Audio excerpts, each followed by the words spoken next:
Welcome to a very exciting evening, and our topic is, as it was promoted, what young wives wish someone told their husbands. And this is an evening dedicated for young married men. I got a few messages earlier. Somebody said, "Oh, I'm married for 20 years, for 10 years, 30 years. Am I still considered a young person?" So as I once heard from the Rabbi, he said that he heard from his shver, from his father-in-law. Thank you very much.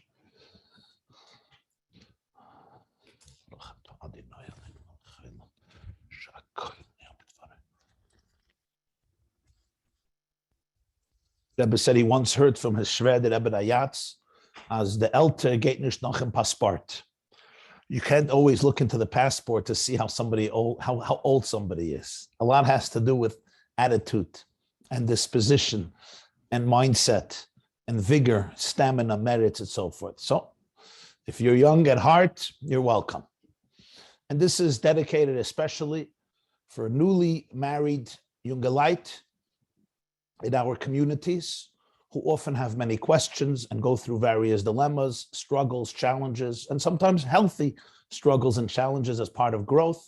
And Be'ezer Hashem Yisbarach, we're going to try to address this demographic, at least touch on some important points, even if we won't be able to exhaust the topic.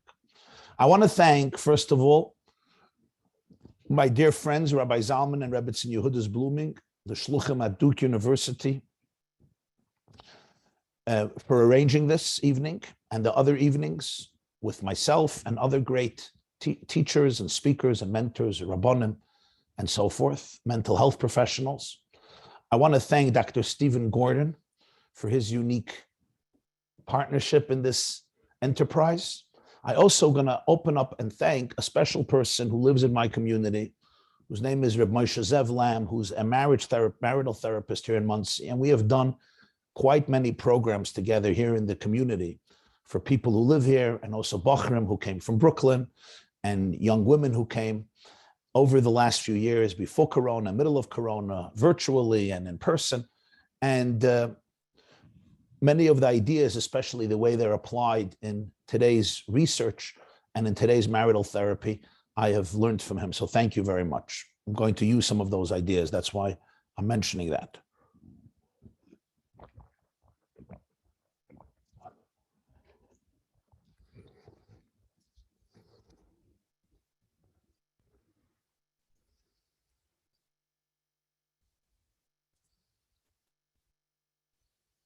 The fact is, my dear friends, that we're living today in a time when shalom bayis cannot be taken for granted.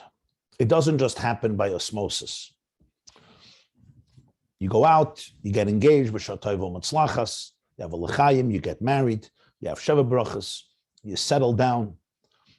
Your hashkafas are basically the same. You're both committed to Torah, mitzvahs, avodas Hashem, Yireh Shamayim, avos Hashem, avos Torah, avos Yisrael. What can go wrong?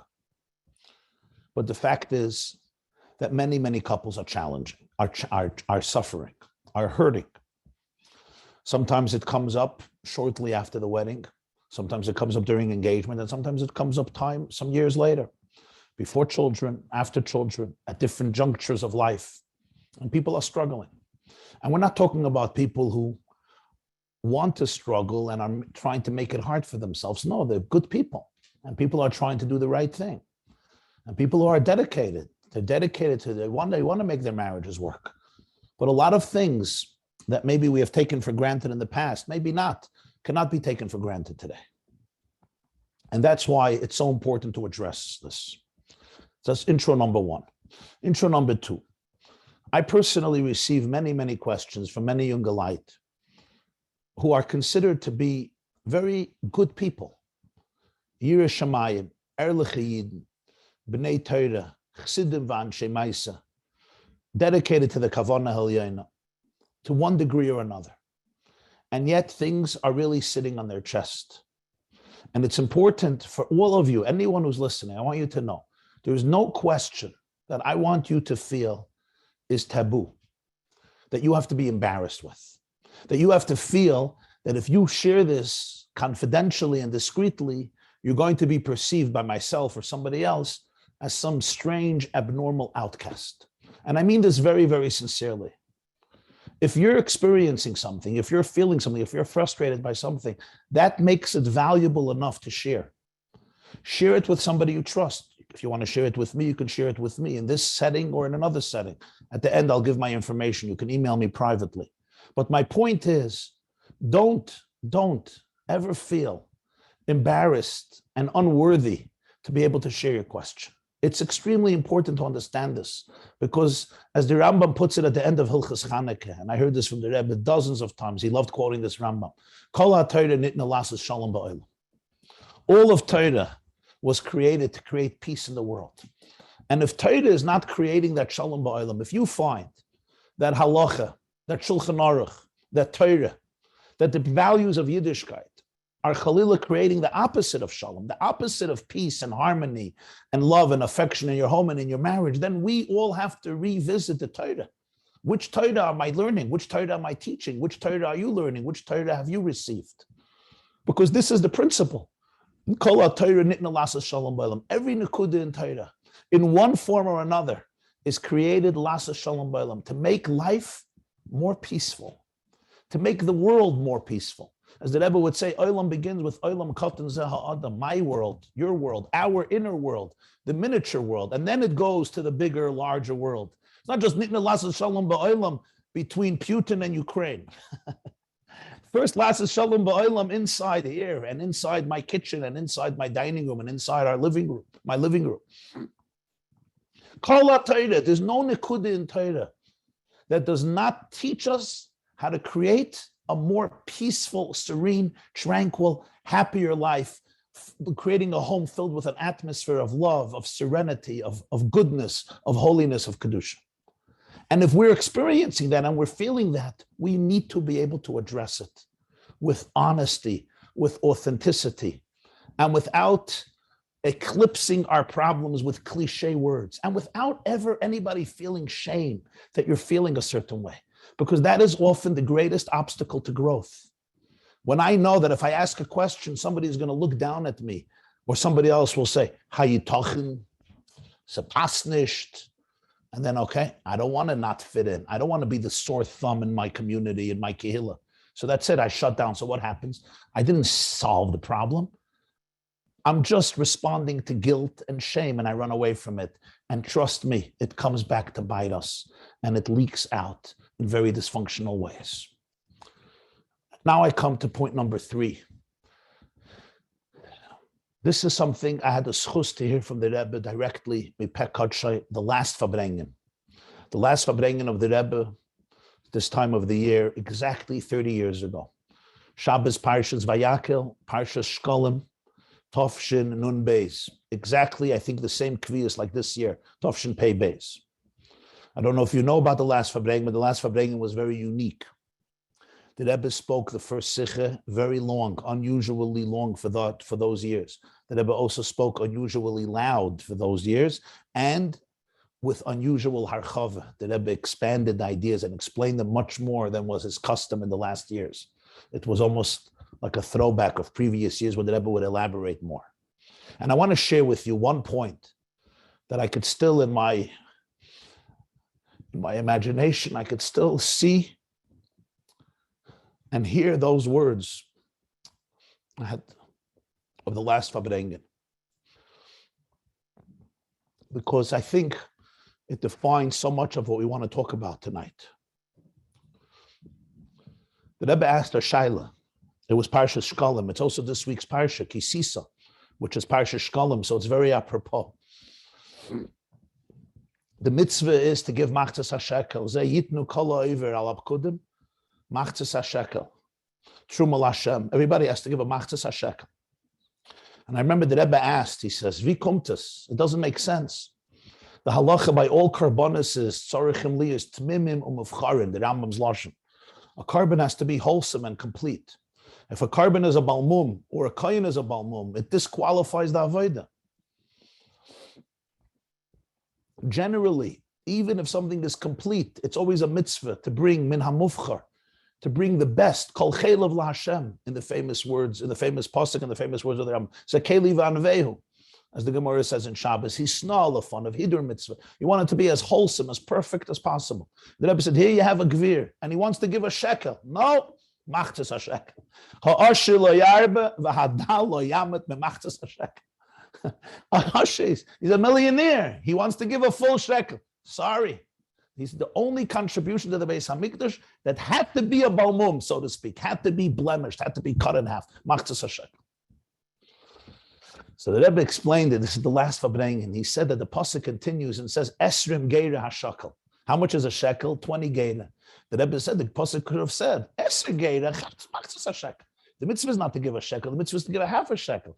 So instead of saying 20 geira is a shekel, and then you have to make a cheshbon, 10 geira is half a shekel, pasuk could have said right away, 10 geira, which is a half a shekel. So you know how much a half a shekel is. And another few questions. The nekudah of the Rebbe's answer was, I'm saying it in my own words, was as follows: that the mitzvah of machzis hashekel is not to give a half a shekel, it's to give a whole shekel. And that's why it doesn't say eser geira, it says esrim geira, because the mitzvah is not to give 10 geira, the mitzvah is to give 20 geira. But the mitzvah is this gufa, to recognize that the only way I can give a shekel is together with you, because you and I are one. If I would have a mitzvah to give a whole shekel, I would miss the point. I wouldn't be giving a whole shekel. Because I would be giving a shekel and my second half would be giving a shekel. So actually, a half would give a shekel. The mitzvah is to recognize this itself, that I am half. And together with you, together with another Jew, I make up a full shekel. Each one is a chatzitzura. And together, we create that one shekel. Interesting, derech hagav, but it's not so derech hagav. The Rebbe once made a siyum on Maseches Shkolim. I think it was Yud Gimel Nissen Tov Shalamet Ches, that time, Nissen 1978. And the Rebbe said that in Daf Yomi, the only Masechta where they learn Talmud Yerushalmi also is Maseches Shkolim. You know that. There's no Masechta in Daf Yomi that you learn Talmud Yerushalmi besides Shkolim. Somehow Shkolim had a mazel and it made it into the Talmud Bavli learning. It's not such an easy Masechta. And the Rebbe said, why? So he said, unbelievable, because the whole Nekudah of Shkolim is that every Jew is a half. So Talmud Bavli and Talmud Yerushalmi are two different worlds, but in Masechta Shkolim, they made peace. In the learning of Talmud Bavli, you learn also Talmud Yerushalmi. And the Rebbe went on to discuss how this is between a Jew and Hashem, between a Jew and himself, different parts of yourself, and between a Jew and another Jew. And he connected it then to Parshas Vayakal, and he connected it to Moed Ani. It was an unbelievable, extraordinary sikh. Why do I say this here today? Because this is the key that we have to remember when it comes to marriage and when we start off as marriage. There's two ways of understanding marriage.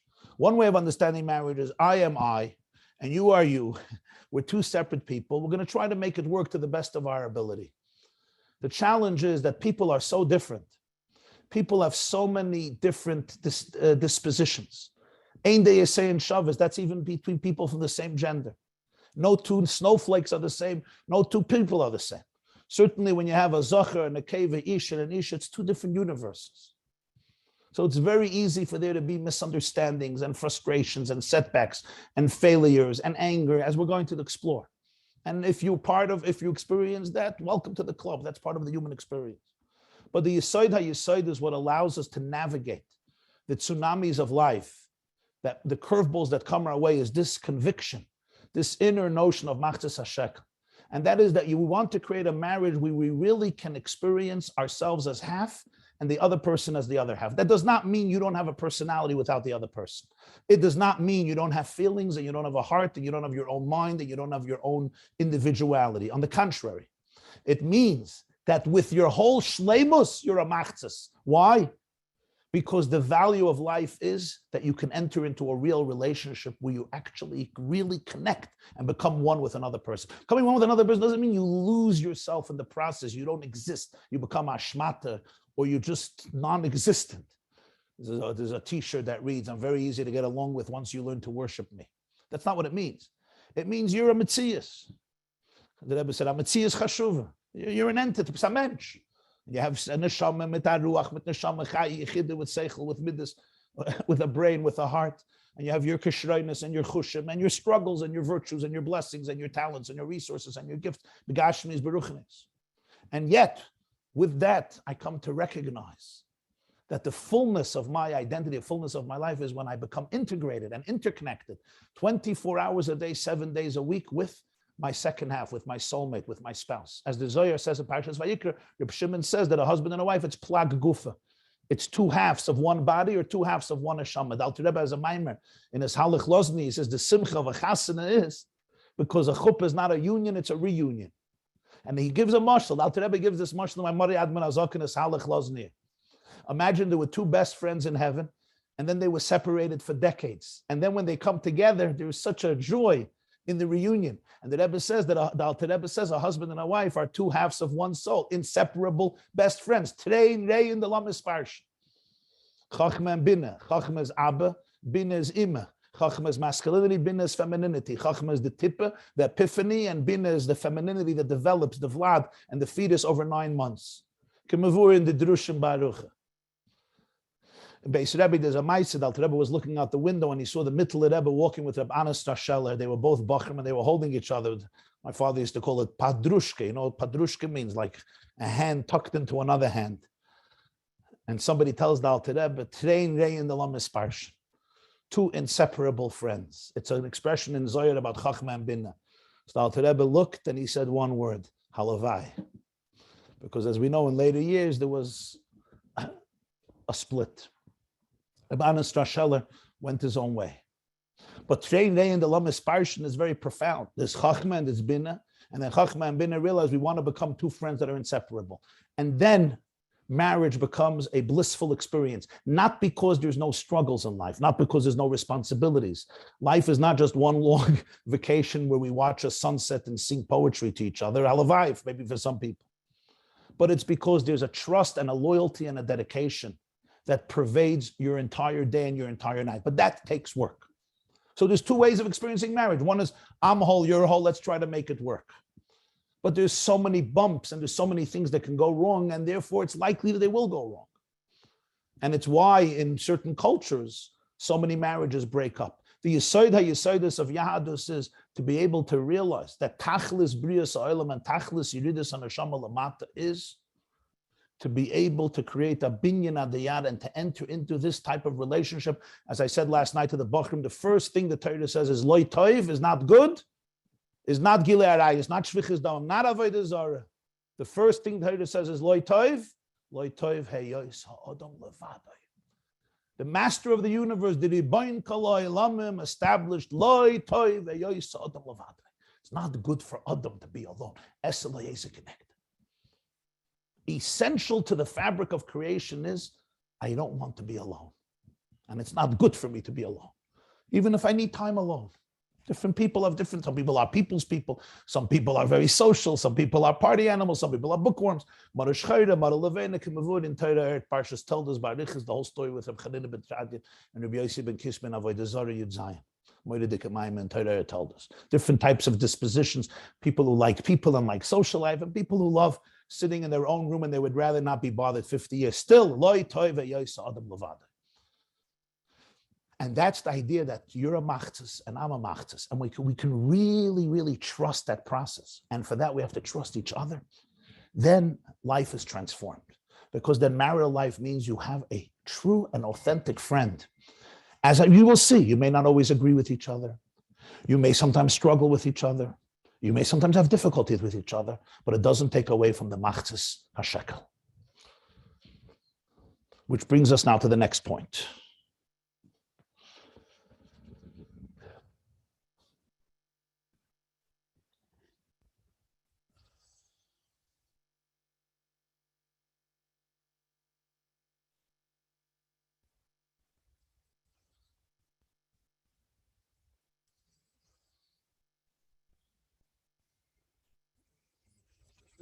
Of Bulbulim here.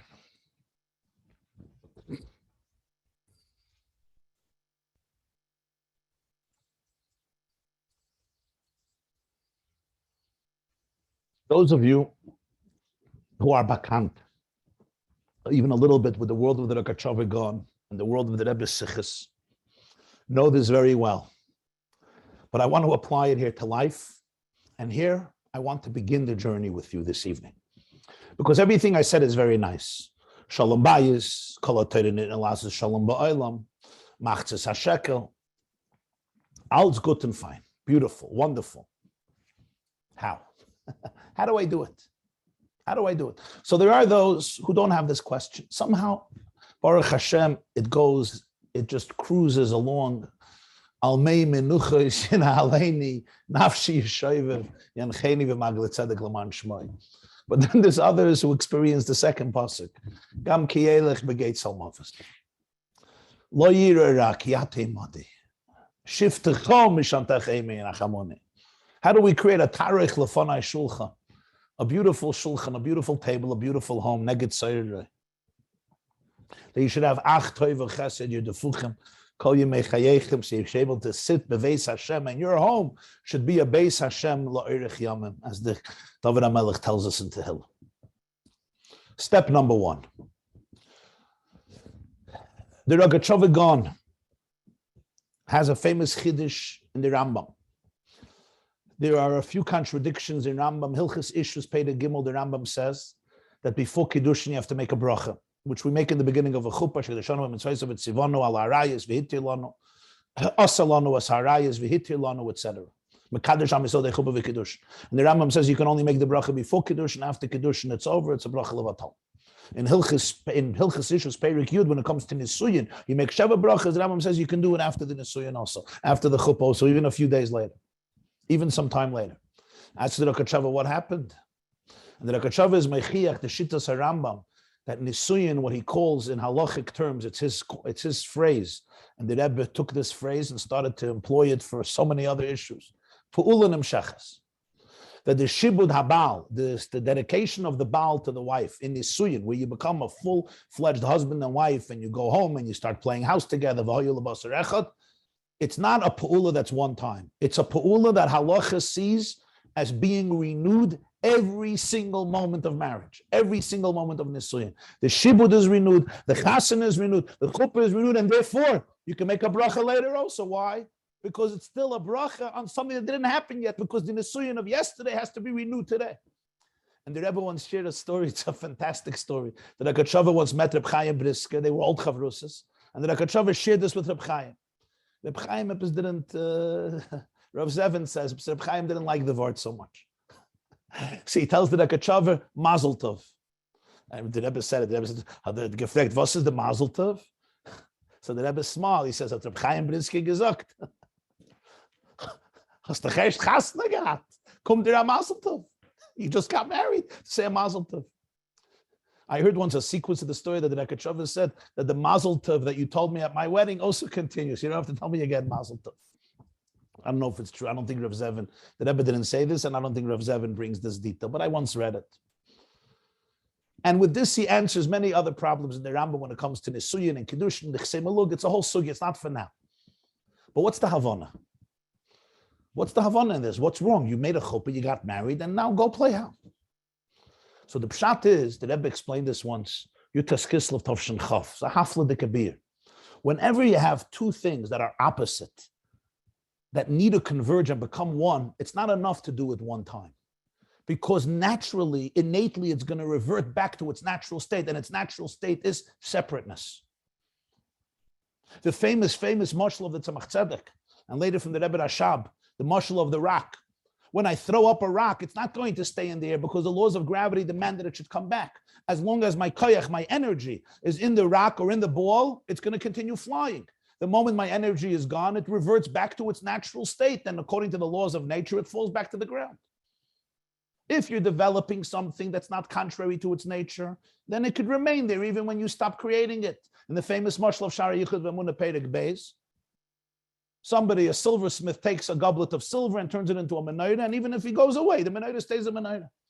But if you're doing something that's contrary to the nature of the object, then you have to renew it and recreate it every single moment. And that's the reason that the world has to be recreated every moment. And that's the reason, he explains there at length, yesh she'ela behektish. After hektish, you can always retract it. Why? Because hektish, again, it's uniting two opposites. You're taking the physical matter and you're turning it into something that's divine. You're going against the natural gulf that heaven and earth are separate. And therefore it has to be recreated. The hektish has to be recreated every moment, and therefore every moment you can take it back. This gives us unbelievable perspective in marriage. Because what happens is, and this is one of the great struggles, and I'm teaching it this way because I want to show you how an insight of the Jacobson and Rambam, which l'chayra is pure lumdus, and a debate he had with Reb Chaim Brisker, and the way Chassidus applies it to the creation of the world, and the way the Rebbe applies it to Hektish and to Truma and to Karbonis and to other sugyas in Nigla, comes out in the most practical and relevant way every day in marriage. That essentially the Jacobson is saying when you're connecting two opposites, a one-time event will not solve it, will not create the achdus. The unity has to be recreated every single moment. Why is this so important to understand? Because many people get frustrated. We got married, it was great, and I'm just expecting it to continue this way with absolute tranquility, but it's not that way. The natural tendency of two opposites that come together is to go back. Go back. Everybody goes back to their world. That's nature. That's natural. And if you want to undo that, in other words, you want to be married, you want to be happily married, it's a pul and imsheches. Nisuyin has to be b'chol rega v'rega, halachically. So there's the part that the halacha does, but then there's the part that you and me have to do. And by the way, this is true many, many years later. A couple comes to me the other day. They went on vacation for 3 weeks, Cancun. They had a beautiful, beautiful time. They came home. They thought it's going to be Almei Menuchis in Aleni. And they're arguing things are not going well. They're relying on the fact that there's no pull in Shechas. There was a one-time event. We had great 3 weeks, and that's it. It continues this way. No. The natural tendency of a marriage in most cases is, and I want you to understand this, is to disintegrate. The husband goes one way and the wife goes the other way, emotionally speaking. There are exceptions, but don't get frustrated if you're not one of those yichidei zgula mamish who are part of that exception. What does this mean practically? It means that we constantly have to, consciously and deliberately, b'kavana, reignite the connection and reestablish the fact that I'm in the game, I'm in this marriage, I'm a machzis hashekel, because naturally I go away from being a machzis hashekel. I don't want to be a machzis hashekel. Life is tough. It's hard to trust. It's hard to say every moment of the day I'm half. I'm not half. I could be stabbed if I'm half. It's too vulnerable. I run away. So we constantly have to remind each other, and we have to do it together. It can't come from one person. I'm happy to be your machzis. You're happy to be my machzis. I'm here, I'm loyal, I'm dedicated, I'm present. And this is a very, very subtle, but very deep thing. I asked a very big marriage therapist. He has probably helped hundreds and hundreds of couples, maybe thousands. And I asked him,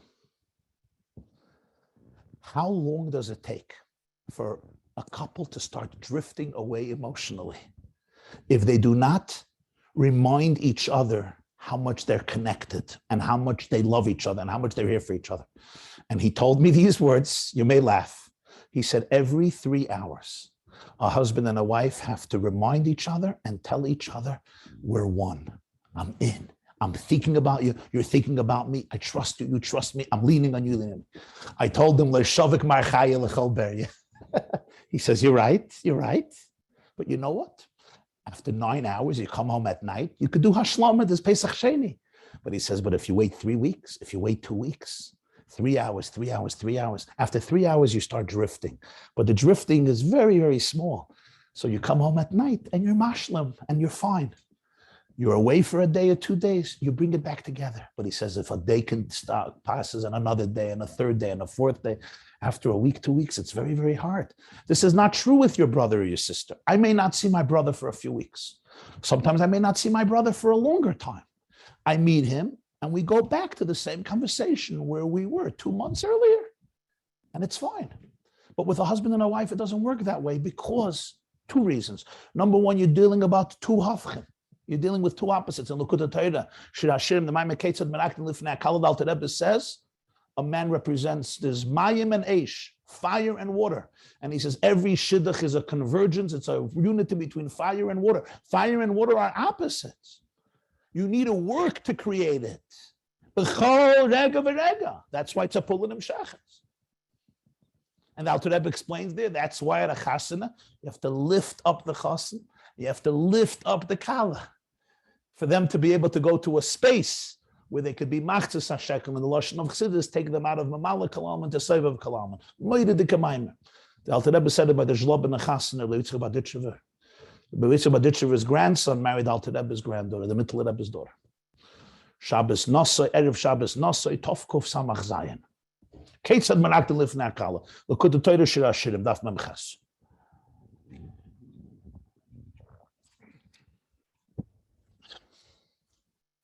Another reason is because we rely on each other so much. It's such a vulnerable relationship. It's a machzis hashaka relationship.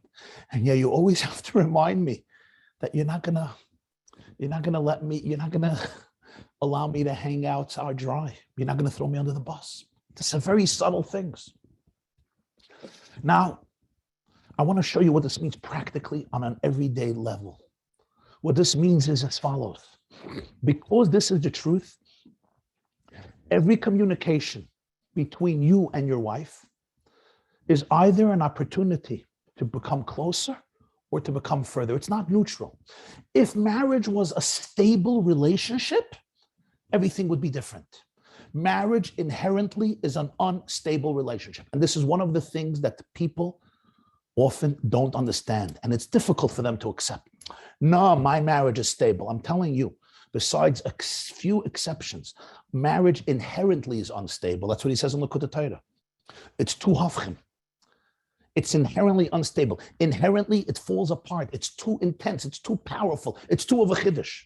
And in order to make it stable and beautiful and amazing, we have to recreate it. We don't have to recreate it from new, but we have to continue what was created the last moment. I can't expect my beautiful plant just to continue growing. I have to water it every day or every few days. I can't expect my beautiful candle to continue burning forever. Maybe 8 days. You have to replenish it with oil. That's a relationship. You have to put in the oil. You have to water the plant. It's so important. You need the shemen. You need the mayim. Nigla de Torah, Razin de Torah, as the Mittel Rebbe explains in Imrei Bin. And that's why every communication in marriage either brings you closer or causes you to drift away. So I'll give you an example. I live in Muncie. We have a forest behind my house. The birds love hanging out there. If I'm sitting at the table, I'm drinking a cup of coffee, and I'm looking in a sefer, or I'm reading something else. My wife comes into the kitchen. She looks outside and she sees we have a beautiful red bird that comes around during the spring months. Beautiful red bird and a beautiful bluebird. And she says to me, why, Yosef Yitzchak? Look at this bird outside. What's my response? I could do different things. I could do what some men do, which is grunt. I'm busy now. Don't you see I'm busy? I'm busy. I really have to finish this. I can do that. Or I could look up like begrudgingly, oh, here we go again with the red bird. It's like, okay, yeah, I see the red bird, next. Or I could stop and look out and say, wow, wow. And I don't mean to lie. I mean to be authentic, because every communication between you and your wife in marriage either brings you closer or causes you to drift away even a little bit. You're dealing with a very vulnerable and fragile relationship. When you can accept this, marriage can be awesome. When you don't realize how fragile it is, marriage actually becomes much more difficult. It's like if you're carrying something very, very fragile, if you know it's fragile, you know exactly what it is, how to treat it, how to prepare yourself. But when you thought it wasn't It was simple. I get along with my sisters. I get along with my cousins. I get along with my mother. I get along with my bubba. I get along with my aunt. It's not fragile. I get along with the Bachrim in my class. I was in the dormitory for many years. I traveled here. I traveled there. I was very popular. When you don't realize how fragile it is, then you don't know how to relate to it.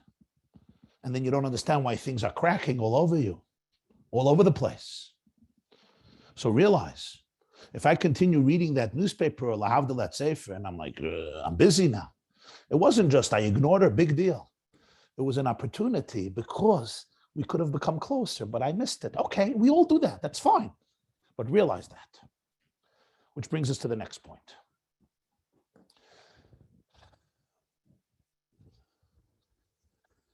I'm going to tell you a part from the Vilna Gaon. There's a Mishnah in Psachim, and you have it in other places. When two witnesses testify about the same event, so the expression in Chazal is Nimtzu ha'edim mechuvanes, or ha'edis mechuvanes. They discovered that the two witnesses are testifying in an identical fashion. So he says, what's Nimtzu ha'edim mechuvanes? Either they said the same story, they didn't say the same story. And this is what the Vilna Gaon says. He says, if two witnesses say exactly the same story, one of them is lying. Because two people never see the same thing. They're never going to say the same story. You have to research and see, despite the fact that there are changes, ultimately they're telling you the same story. When it comes to the basic fundamental events, they're telling you the same story. When you have two people, they never tell the same story. Not because they don't want to, because they can't. You want to know what marriage life is? We're driving in one car. We're looking out of two different windows. I'm going to tell you a story. The story was written by a very famous therapist, Dr. Irving Yalom, who lives in California. He's a Jew. He's an El Tida Yid. He has a book about therapy. And he tells a story. I saw it many, many years ago, so I'm not telling it to you verbatim. I'm just telling you the point. A woman once came to see him. And she said she had a very difficult childhood with her father. He was very uptight and disagreeable and argumentative and confrontational. And what happened was,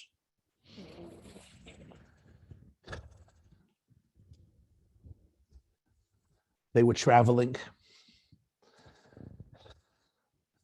It was before her wedding. And he was driving. And she looked out her window and she said, "Daddy, look how beautiful this landscape is." And he looked out his window and he said, "It's ugly." And she felt so let down by his dismissiveness. And it really created even more stress on the relationship. And they ultimately split apart. Decades later, she was married. She was driving with her husband on the same highway. This time she was driving and he was the passenger. She looked out her window. Deja vu, she remembered what happened. And she saw that from her window, you could see a cesspool. And she realized her father wasn't disagreeing with her. He wasn't trying to be disagreeable. He was just describing what he saw. Her father has passed on already, so she came to the therapist to discuss how pained she was. How true this is in life. We're in one car, but there's two different windows. And it's not a problem. I see life through my window, you see life through your window.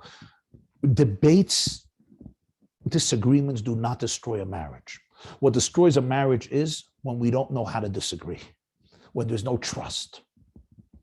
When there's no trust, when there's no loyalty and dedication, when we don't learn how to disagree, when we don't understand that I can disagree with you because I'm really looking out of another window, when I cannot understand that I need to respect your window, even if it's not my window, and even if I don't see it that way, but I have to create space in my heart for your window, for your perspective, and you have to create space for my window, then it's fine. Sometimes couples argue. I'll discuss it soon about a certain question. So they argue for the rest of their life. That's fine. I now come to another very important point, and this has to do with triggers.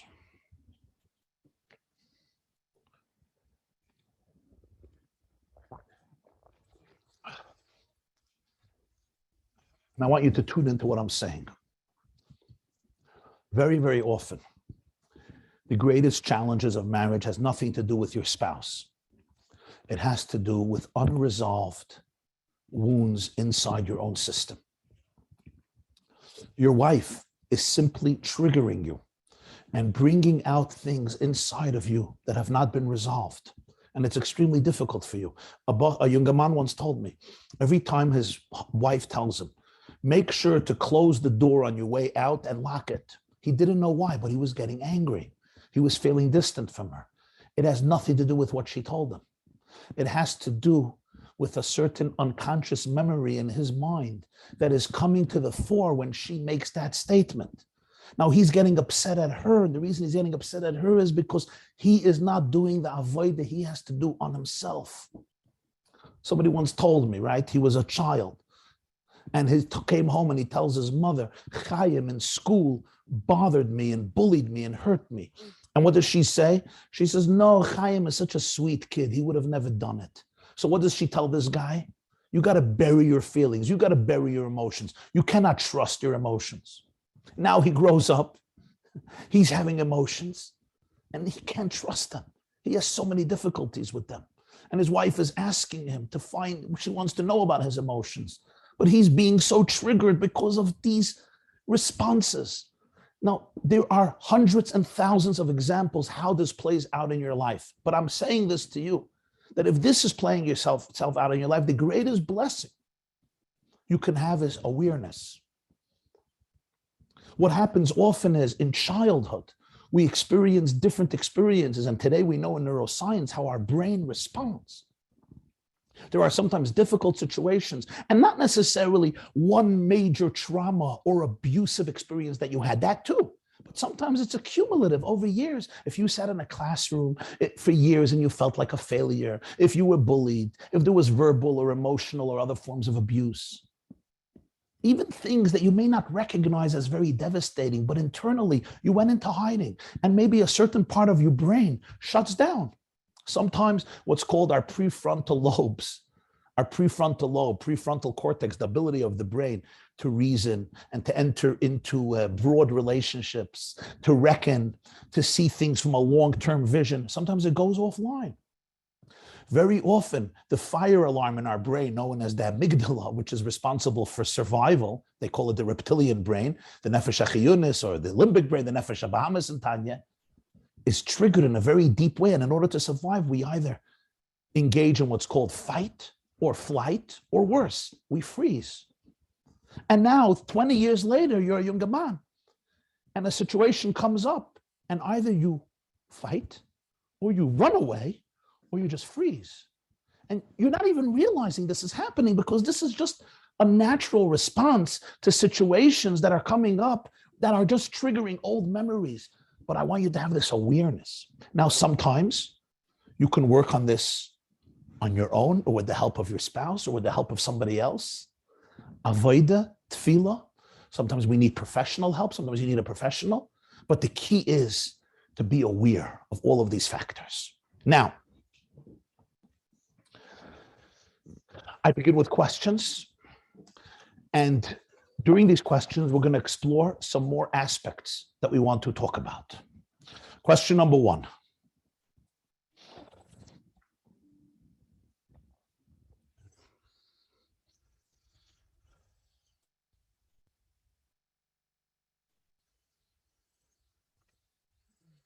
Can you tell us, what can I do to create a good marriage? And what can I do to create a dysfunctional marriage, a bad marriage? What do I have to know? What do I have to understand? They tell us that men are from Mars, women are from Venus. In what way are we, normal, young, Chabad men, significantly different than our wives? Why do we often misunderstand each other? The initial wedding excitement is over. Life is normal. Dare I say, life is boring. How do I get excited again? How do I get inspired to make my marriage special? It's very, very average now.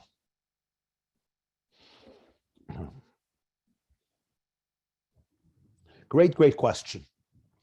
And the answer to this, my dear friends, is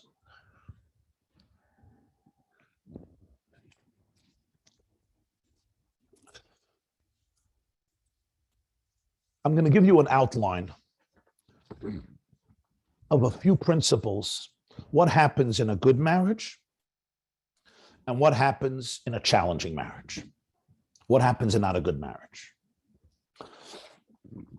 And I should just say that over the last 40 years, there has been tremendous progress in the research on this topic. And I'll tell you why. They used to see couples, professionals see couples, and would think, okay, give them this and this advice, let them work out stuff, and hopefully their marriages will become better. What they've recently done in the last few decades was actually observe couples that have great marriages and see what happens in those homes and what happens in the homes where there are miserable marriages. And an enormous amount of material was learned from this. And we see it all in our Sfarim. We see it all in Tanakh and in the Chazal and in Sifrei Musa, Machshava, Kabbalah, Sifrei Chassidus, Sichos, Maimonim, Kuntreisim, Igris. We see it all. But I want to organize it a little bit and bring out a few points. In a good marriage, you remain curious, inquisitive. In a bad marriage, I know who you are. When you're dating, you're curious.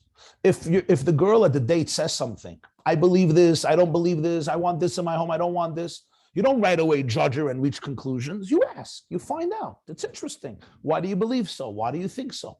What happens often in marriages, I already know everything about you. In a good marriage, we remain curious, always inquisitive. Next, in a good marriage, I don't know what you're thinking. Tell me. I don't guess, I'm not a prophet. Sometimes I know, but very often I don't. In a bad marriage, I always know what you're thinking.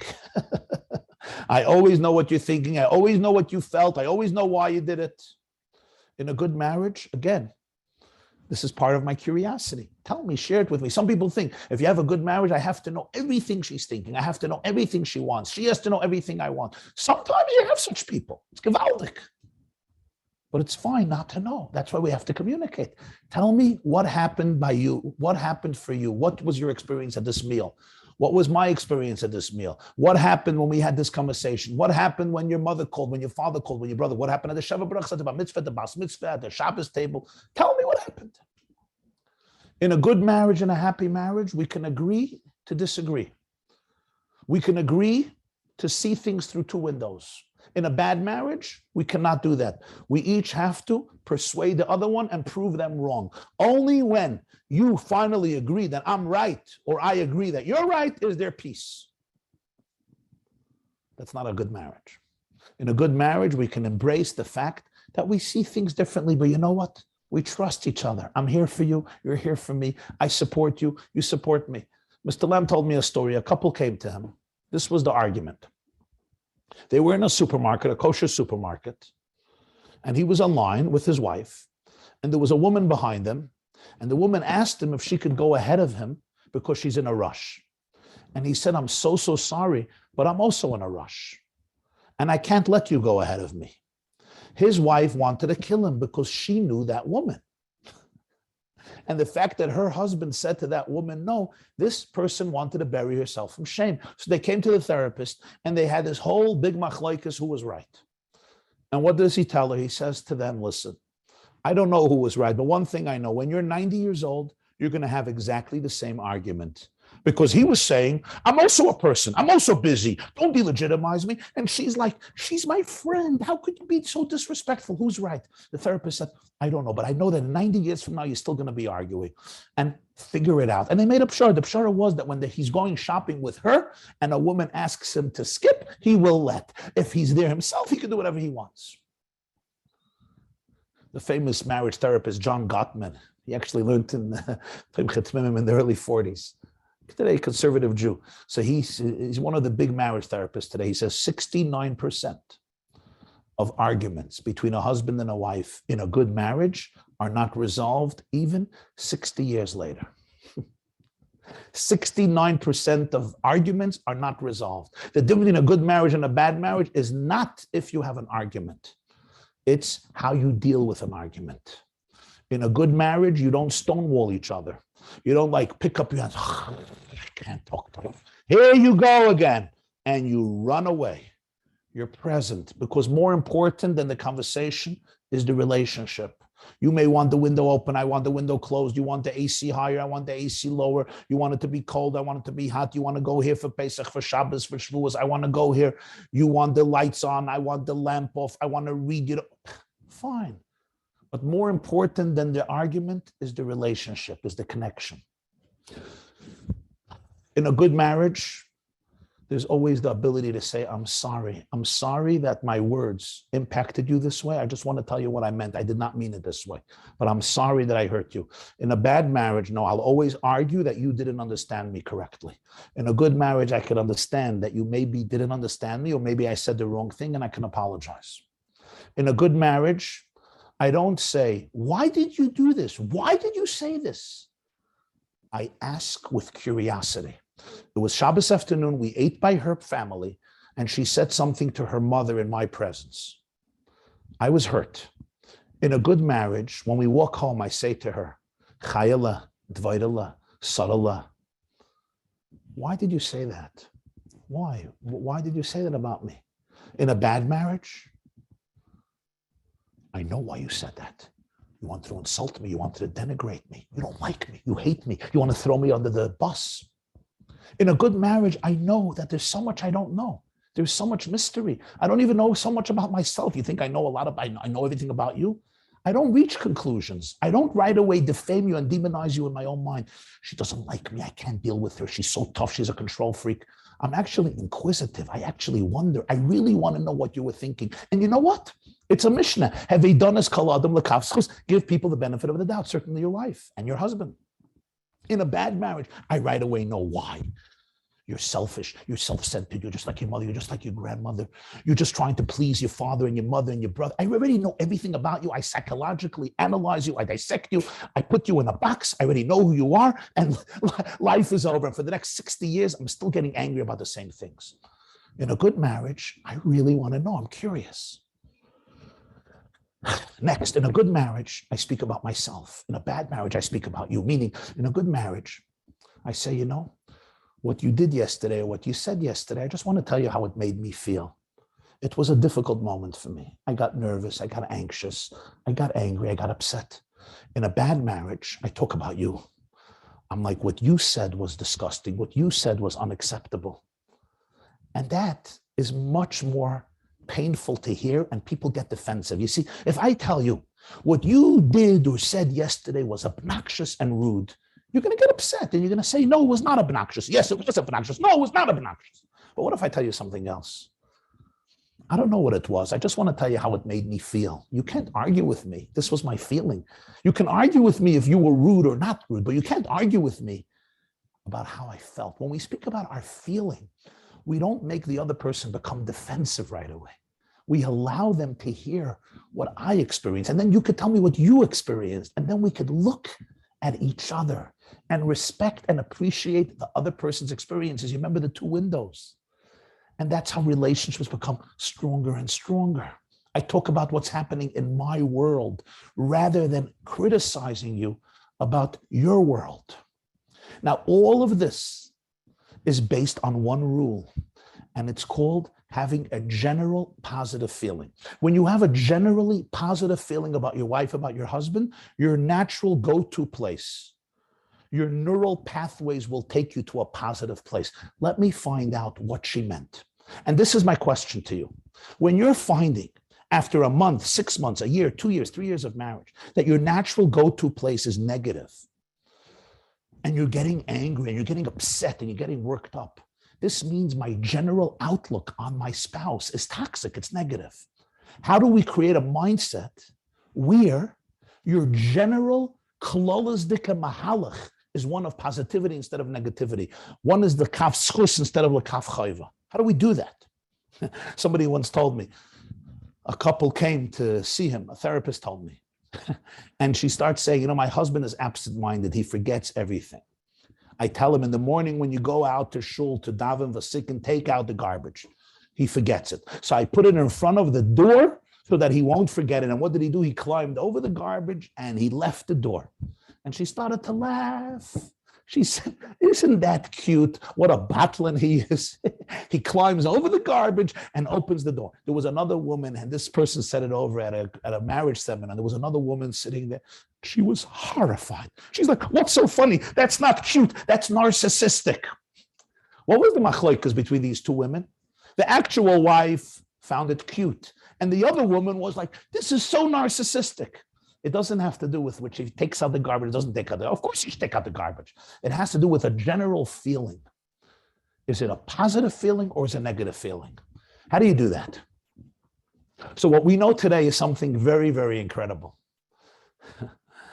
And if you learn the Rebbe's sichos about how to speak to people and how to speak about people, you see that this is such a fundamental idea in Yiddishkeit and in Avodas Hamidus. And that is as follows. It really works like a charm. If you want to live in a home where the general attitude is one of positivity, and therefore if you have a doubt what your wife did or meant, what her kavanah was, what her intention was, what's going to make your brain go to the positive space and give her the benefit of the doubt and therefore have a nice conversation about it. And the same is true conversely with her. And the answer is as follows. It's about how many positive statements are exchanged between you during the day and during the night. According to all the research we know, that you need a ratio of 20 positive statements to 1 negative statement. I call it bittul be'esrim. If you have 20, if during 24 hours, 20 communications were positive, 1 was negative, you're good. You're good. The minimum is a ratio from 4 to 1. Bittul barba, 4 to 1. For every negative comment, you need 4 positive comments to counterbalance it. And then there's going to be a general positive ambiance in this relationship. But that's minimum. Minimum is 1 to 4. Better 1 to 5, 1 to 10. 1 to 20 is really good. What does something positive mean? Anything. I so appreciate your work ethic. I'm in awe of your kindness. I love your sense of humor. You look so good today. Wow, what a beautiful suit. Thank you for what you did yesterday for my sister, for my brother. Anything positive about Gashmias, about Ruchnias, about a guf, about neshama, about midas, about disposition, about character, that creates a trust that is incredible. And now you may be laughing like, oh, I'm a pneumistic guy. I'm not a chitzon. Let me just tell you something. It works. You can argue with me, but let me tell you something. In most cases, it works. But if it's 2 negative comments to 2 positive comments, or 2 negative comments to 3 positive comments, again, you can get away 1 to 4 with murder, but much better not. Or if it's 10 negative comments to 10 positive comments, the general vibe could be negative. And this is one of the most fundamental differences between good marriages and bad marriages. Next, in bad marriages, the love that I display is the love that I like. In good marriages, I always want to think about what makes you happy, what works for you. Not that I don't care about myself, but it becomes important for me how you're feeling, how you're experiencing things. In a bad marriage, pain is always expressed as anger. But in most cases, listen to this, pain is a secondary emotion, which means underneath the pain, underneath the anger, there's usually pain. There's very, very few cases in relationships where the anger is not a cover-up for pain. Anger is usually not the pnimiyas hamida, it's the chitzonius hamida. It's easier to acknowledge that I'm angry at you than I'm in pain. Because if I'm angry at you, you're guilty. If I'm in pain, I'm vulnerable. I'm open to being hurt. In a good marriage, I speak about my pain, not about my anger. In a bad marriage, I speak about my anger. I don't speak about my pain. In a bad marriage, I'm angry. If you tell me, you know, what you did was inappropriate, or what you did was a stupid thing, I'm angry at you. I'm in pain. I may feel lonely. I may feel judged. I may feel that you're separated from me. I may feel that you don't like me. You don't validate me. And in a good marriage, I could say, you know, wow, that hurt. That hurt. Wow, that was painful. And then you can acknowledge it. You can apologize. You can explain yourself. But in a bad marriage, I'm just angry at her. I'm angry at him. Next, in a bad marriage, there's only room for two adults, two mature people. In a good and happy marriage, there's room for two little children playing around. In a bad marriage, I always have to be an adult. I always have to be responsible. In a good marriage, my childhood dreams, my childhood fantasies, my idiosyncrasies, my craziness, my mishagasan can emerge because I create space for you. You create space for me. An important disclaimer. All of this is 100% true, but there are exceptions. If somebody has a personality disorder, if somebody has mental illness, if somebody went through a real trauma in life, maybe because of chas v'shalom, rape or something, then all of these rules don't apply. You can try all of this, but when you see there's no feedback, the person may simply be suffering from a terrible illness. The person may have a serious trauma, personality disorder, and they simply cannot function in the regular way. Now, there is help, but the first step is to identify it and for the victim to take accountability that they have a challenge and to address it. And if we address it earlier, there's much more hope for people to be able to live with it with dignity and live good lives. But the key is I have to be able to take responsibility for my illness, from my mental challenges, from my trauma. I have to be able to say, I'm in a lot of pain, and it's not my husband's fault. I'm in a lot of pain, and it's not my wife's fault.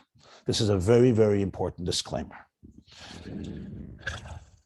Next question.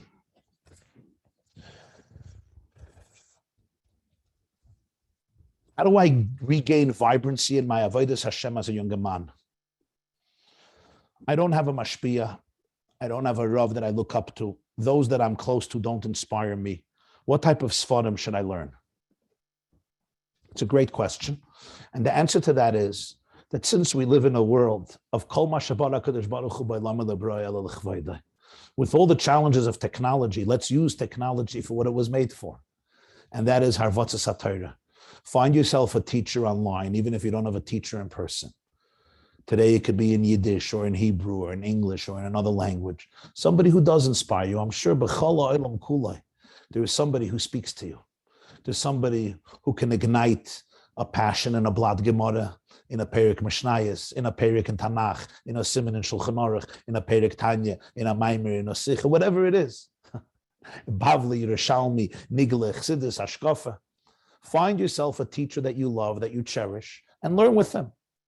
Learn with him once a week, learn with him 3 times a week, exercise with him, go on the treadmill with him, take a walk with him, with listening to shiurim on a drive. And you'll learn, you'll grow. And I'm sure there's somebody you could find. And maybe if the person is still in Olam Hazeh, La'arichas Yamim, you can have correspondence with him, you can visit him. The fact that you don't have somebody in person that you can look up to and be inspired by, but there's so many great people. There's great teachers today and great mentors and communicators and orators and Magidi Shurim and Rosh Yeshivas and Mashpiyim, and you could really steig away, you could really grow. So it's very important. And it's also important to be able to have somebody you could speak to. Every person. It doesn't have to be a person you see face to face. It could be with Zoom today, Gam Zoom Lataiva. It could be on the phone and so forth. How can I be there for my wife in an emotionally accepting way when she's going through a very tough time? She's emotionally overwhelmed. How can I also work through my past internal emotions, which are triggered by her unrest? This is a wonderful, wonderful question. And the answer to this, Bekitz and Nimritz, is the first thing is, you don't have to solve her problem. Your challenge, your shlichus is to be a containing presence for her, to be able to be there with her. There's a Moedik Sikh, Shabbos Parashas Kisisa, Tov Shalom Amud Aleph. The Rebbe says that Esther told Mordechai, Leich Knois as Kol HaYehudim. Why did she have to say Kol HaYehudim? Why not HaYehudim? The Gemara always asks in Erchin and Chagiga, HaKol HaSuye Mai. What did it say Kol HaYehudim? Could have said HaYehudim. And the answer is because Mordechai on his own would have excluded the Jews that ate by the meal of Achashverosh. He said, well, I'm going to tell them to fast for 3 days. They couldn't even go to a meal and eat kosher. They're going to fast for 3 days. And they're the ones who are responsible for the Gzeira. So the Rebbe said, what was Esther's Chiddush? Lech Knois es Kol HaYehudim. He said that Esther grew up, Esther was in the palace, and she understood the nisayon of being in a non-Jewish environment and having to eat kosher. The Gemara says in Megillah, one shit is that achla kadli de chaziri, Megillah daf yud gimel. Your test is there probably. She ate fat of bacon. So the Rebbe said, Esther hat verstanden den nisayon. And then he said, you cannot help another person who's going through a challenge if you do not feel what they're going through. And he told the story of the Mittler Rebbe, that the Mittler Rebbe once stopped Yechidus because somebody came in and he needed a tikkun for a very serious Aveda. And the Mittler Rebbe said he could not find this sin within himself, even bedakos, and therefore he cannot help him. And the Mittler Rebbe fasted with Hefsekis for 3 days. He was doing tshuva and saying tehillim and davening with pchiyas neirayas until he found something in himself, bedakos, so he can help the person. So the Rebbe said, when people tell over the story, they think the vart is that the Mittler Rebbe said it's b'hashgacha, that he has to be masak in his own rahanelim. He said that's not the vart. He says there's a geschmacka being in the story, that when you want to help somebody, you have to be able to feel what they're going through, because if not, you don't understand how they did it, and you don't understand why they should be forgiven, and you get upset at them. And the most important thing, you can't help them grow from the experience because you're looking at it from a distance. And therefore, you cannot help them really see the light in their darkness. Only when you're there with them. And to be there with them, you have to be able to really, really get rid of all judgmentalism and become like a womb, a rechem. Rechem is from the word rachem, to just midas harachem, mavriach min hakatza lakatza. It's the ability just to be a silent, containing presence for another person. I don't have to heal you. I don't have to change you. I don't have to convince you. I just have to really, really be there for you. And you will see that the impact of that is incredible, especially in a marriage. So this is what I encourage you to do. In terms of the triggering you, the best thing you can do for yourself is awareness. If you could be aware and curious, wow, this is triggering me. I once read a story about a fellow. He was a father, and whenever his children cried, the guy went crazy. He would do anything to get rid of their tears. He would run out of the house. He would put on the music loud. He would scream at them. He would give them every computer, all the candies. He didn't know why. Years later, he figured out when he was in residency, he was in a cancer ward for children. And they constantly had to prick these kids in the middle of the night. And sometimes they couldn't find the right vein. So they had to puncture them with needles, and the kids were screaming. And he said, I had to literally detach from any emotions. I couldn't feel because I wouldn't be able to do my job. And I amputated those emotional parts of myself. And he says, when his children were crying, years later, he became a father.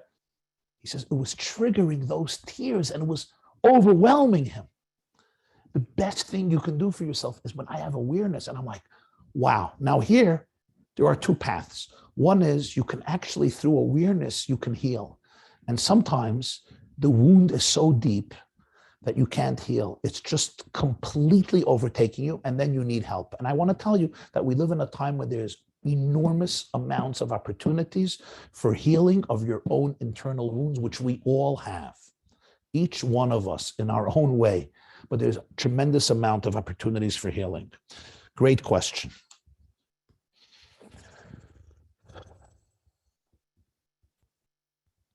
How do you deal with disagreements in a marriage? We have financial disagreements, religious disagreements, kashrus hidurim in our house, chinuch of our children. And what's practical advice for the chinuch of newborns, young children? They're not problem kids. They're not teenagers. They're regular little kids. Can you give us practical advice in enhancing a child-father relationship? I also know that we're not supposed to be each other's mashpia. And it bothers me when she comments on my behavior. What can I do? Okay, different questions, but all very, very good questions. And I'm going to be brief on all of them. Number one is, when you have disagreements in a marriage, there's two components. We don't have to seek to convince the other person that we're right. What we want to do more importantly than anything is don't use the argument as a source to create contention and conflict between you.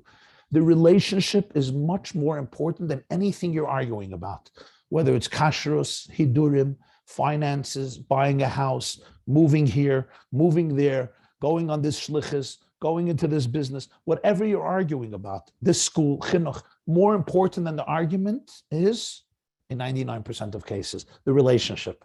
Don't let the relationship be ruined because of the argument. Now, when you argue, try to learn about the other person's position. Try to see what they're saying. Let them express it. Listen, don't get, if I'm getting defensive, if I'm being triggered, there's something else going on. Can you really listen to the other person and understand what they're saying? And you know what? You're mature people. You'll figure it out together in a way that works for both of you. If your mamish hit a point where you cannot figure it out together, so get somebody that you can seek advice from, a good rav, a good mashpia, a professional who does this, but it should be a mumche, somebody who's really sensitive and empathetic and understands what you're going through, and let them guide you. That's fine. But more importantly is, when you're going into your own modes, do not let this become the source of contention. In terms of a father bonding with a child, this is very important. Today we know that the greatest antidote to most of the problems with children is their relationship with their parents. V'nafshay kshura b'nafshay. And that relationship doesn't begin when they're 16. It begins when they're very, very young. It begins at birth and maybe before birth. So do everything to bond. And whatever that means, on the child's terms. Yes, play together and have conversations together and enjoy life together and daven together and sing together and dance together and learn together. And listen to your child, listen to her, listen to him. And tune into their world. Don't always ask them to come into your world. Go down into their world, whatever that means. Have meals together, do outings together, but be present in their life. Let them feel your heart. Let them feel your presence. Let them feel your emotional connection with them, because I cannot stress enough how impactful that is for the remainder of your life and their life. In terms of her being your mashpia, this is something that we each have to work out on our own. You want to express to her how you're feeling and let her express how she's feeling. She's experiencing something, and that's why she's making these comments about you, and you're being triggered by what she's saying. You guys have to have an open conversation about this. Ask her, what are you feeling? And because I want to tell you what I'm feeling. It hurts me. It bothers me. I want to have a different type of relationship. If you both can be vulnerable about these types of experiences, then your marriage will become much stronger and much more powerful, because this is how it works. Every marriage has those issues that become its weakest link, those issues that threaten the marriage. If we could learn how to use those issues and turn them into a springboard for deeper bonding, that's a good marriage. The Lashon HaGemara is doinos nasa like zachiyas. When this doinos becomes zachiyas, it's gewaldig. Or the Gemara in Menachos, the Rebbe would always bring that from Dalet. Oysan matzayis sheyitzia loy be'isur, yitzia loy beheter. If we take those very koiches, those very emotions that threaten to tear us apart, and we can use those very emotions to bring us closer together, there's no marriage as powerful as that. Because it's shtar sheyotzal of irur. V'huchzak, it's the strongest shtar in the world. You took the very irur and you transformed it. You did the tzarech aliyah. What do I mean practically? If there are emotions that are driving us apart, I feel she thinks she's my mashpia, and I'm getting very upset, I'm getting very annoyed. She's annoyed with my Yiddishkeit, maybe when I wake up in the morning or what I do at night, etc., etc. I'm annoyed with her comments to me. She's annoyed with, she thinks I'm detached. She's annoyed with my schedule. I'm annoyed with how much time she speaks to her sisters, whatever it is. These are things that create distance between couples. If those very forces can now be used as an instrument for closeness, how? When we can be honest about it, when I could say, when I hear you speaking on the phone for so many hours to your sisters, I feel like you don't like me. I feel like I'm not getting the attention I want. You can really be vulnerable. And she could say, when I watch you doing this, it just makes me feel like there are so many things in life that are more important. Your phone is much more important than me. And when you can really hear each other's pain and be a containing presence, so now those very emotions that would have driven you apart from each other, turned you into inseparable souls. That's what you want to learn how to do as often and as frequent as possible. That's why in marriage, it's so important for people to transcend judgmentalism. And I want to tell you, many people have very difficult marriages because they don't do any of this work. They just think it's going to happen on its own. We have kids, we raise them, the marriage is going to work out. It doesn't happen on its own. B'derech memela is nicht a seder in avoida. You know the word, yeah? 50 Jahre was the Zede proved ausreißen the b'derech memela. You need proactive consciousness and work in everything. So when we could really learn to transcend judgmentalism, to open ourselves up to each other, to become comfortable with our craziness, with our shtus of nefesh Bahamas, to be able to be open about it with each other in a very real and vulnerable way. It's very powerful. Of course, there are things that you're not supposed to speak to your husband or your wife about. You have to find somebody else. But I'm talking about those things that we could speak about, which should be 99% of our lives. When my wife brings up her issues, is my job just to listen? Should I tell her to speak to a professional? What happens if I feel that she talks a lot? What am I supposed to do?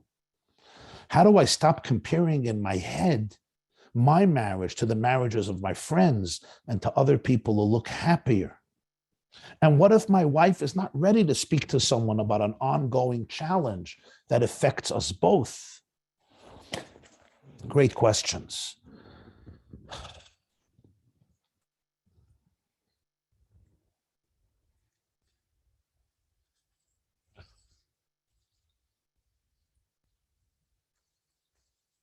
When do you know she has to speak to a professional? You have to speak to a professional. The answer is, if it's something that you really feel that with all of your avodah, you cannot get a handle on it. Just like I said, if you're really stuck, if you're just being triggered and you're really stuck in a place, so then you turn for help. But if your conversations and you being here for each other and you're listening can help dissolve the tension and create a positive mood, then that's fine. So it's really something that we need feedback from each other. You have to tell me, you're not all right. There's something not good here, but without judgment. Back to Esther Hamalka, back to the Mittler Rebbe. If you want to fix me, you have to feel me. If you don't feel me, you can't fix me. Comparing yourself to other marriages, what does that do for anybody? You don't know what's happening in other people's marriages. It's normal we look at other people's marriages, but that energy that you're putting into looking at other people's marriages is the energy that you should be investing into your own marriage. And marriages are so sensitive and so fragile and so subjective and so nuanced. It's really ridiculous to look at another person's marriage. It's like if a doctor starts comparing my x-ray to another person's x-ray. You go to the dentist and he says, oh, look at his teeth, look at your teeth. I mean, you want my DNA molecules? You want my DNA sequence? You want my genetics? It's zwei Olames, it's zwei Welten. Every person has their brachas and their nisyonis. And as they say, we're all born as originals. Let's not die as copies. Don't live somebody else's life because that life is taken already. And who's going to live your life? You live your marriage. The fact that she talks a lot, well, the question is, what's that doing to you? Are you listening? Maybe if you would listen more, she wouldn't have to talk so much. Do you really know how to listen? Is her talking really triggering you? Is it reminding you of something? Is it getting you upset? Maybe go into yourself and figure out what's really bothering you. If you did all that and she's just talking a lot, so maybe try to help her in a very kind way, see what's bothering her. What is her need here? People have needs. People have voids. We want to understand them. We don't want to judge them. We want to understand them. What does a healthy Shabbos Yom Tov dinner experience look like when it's just the two of us? I'm used to the life with Bachrim and Fabrengens. I don't know what I'm supposed to do with her at the table, just me and her. It's a great question. I don't know exactly what I'm supposed to tell you, but whatever works for both of you, maybe plan it. Maybe you want to talk about your lives. Maybe you want to eat fast and take a long walk. Maybe you want to learn something together. Maybe you want to have a very deep and authentic and vulnerable conversation. Maybe you want to spend time with each other physically, emotionally, spiritually. I mean, these are things you really want to work out together. If you mean that you don't enjoy spending time with her alone, then I would say we have to go a step deeper, because this is what you're going to be left with. Remember, one day the nest is empty, Be'ezer Hashem, and it's you and her. So you really want to make sure that this marriage is good. You really want to make sure that you guys are comfortable with each other.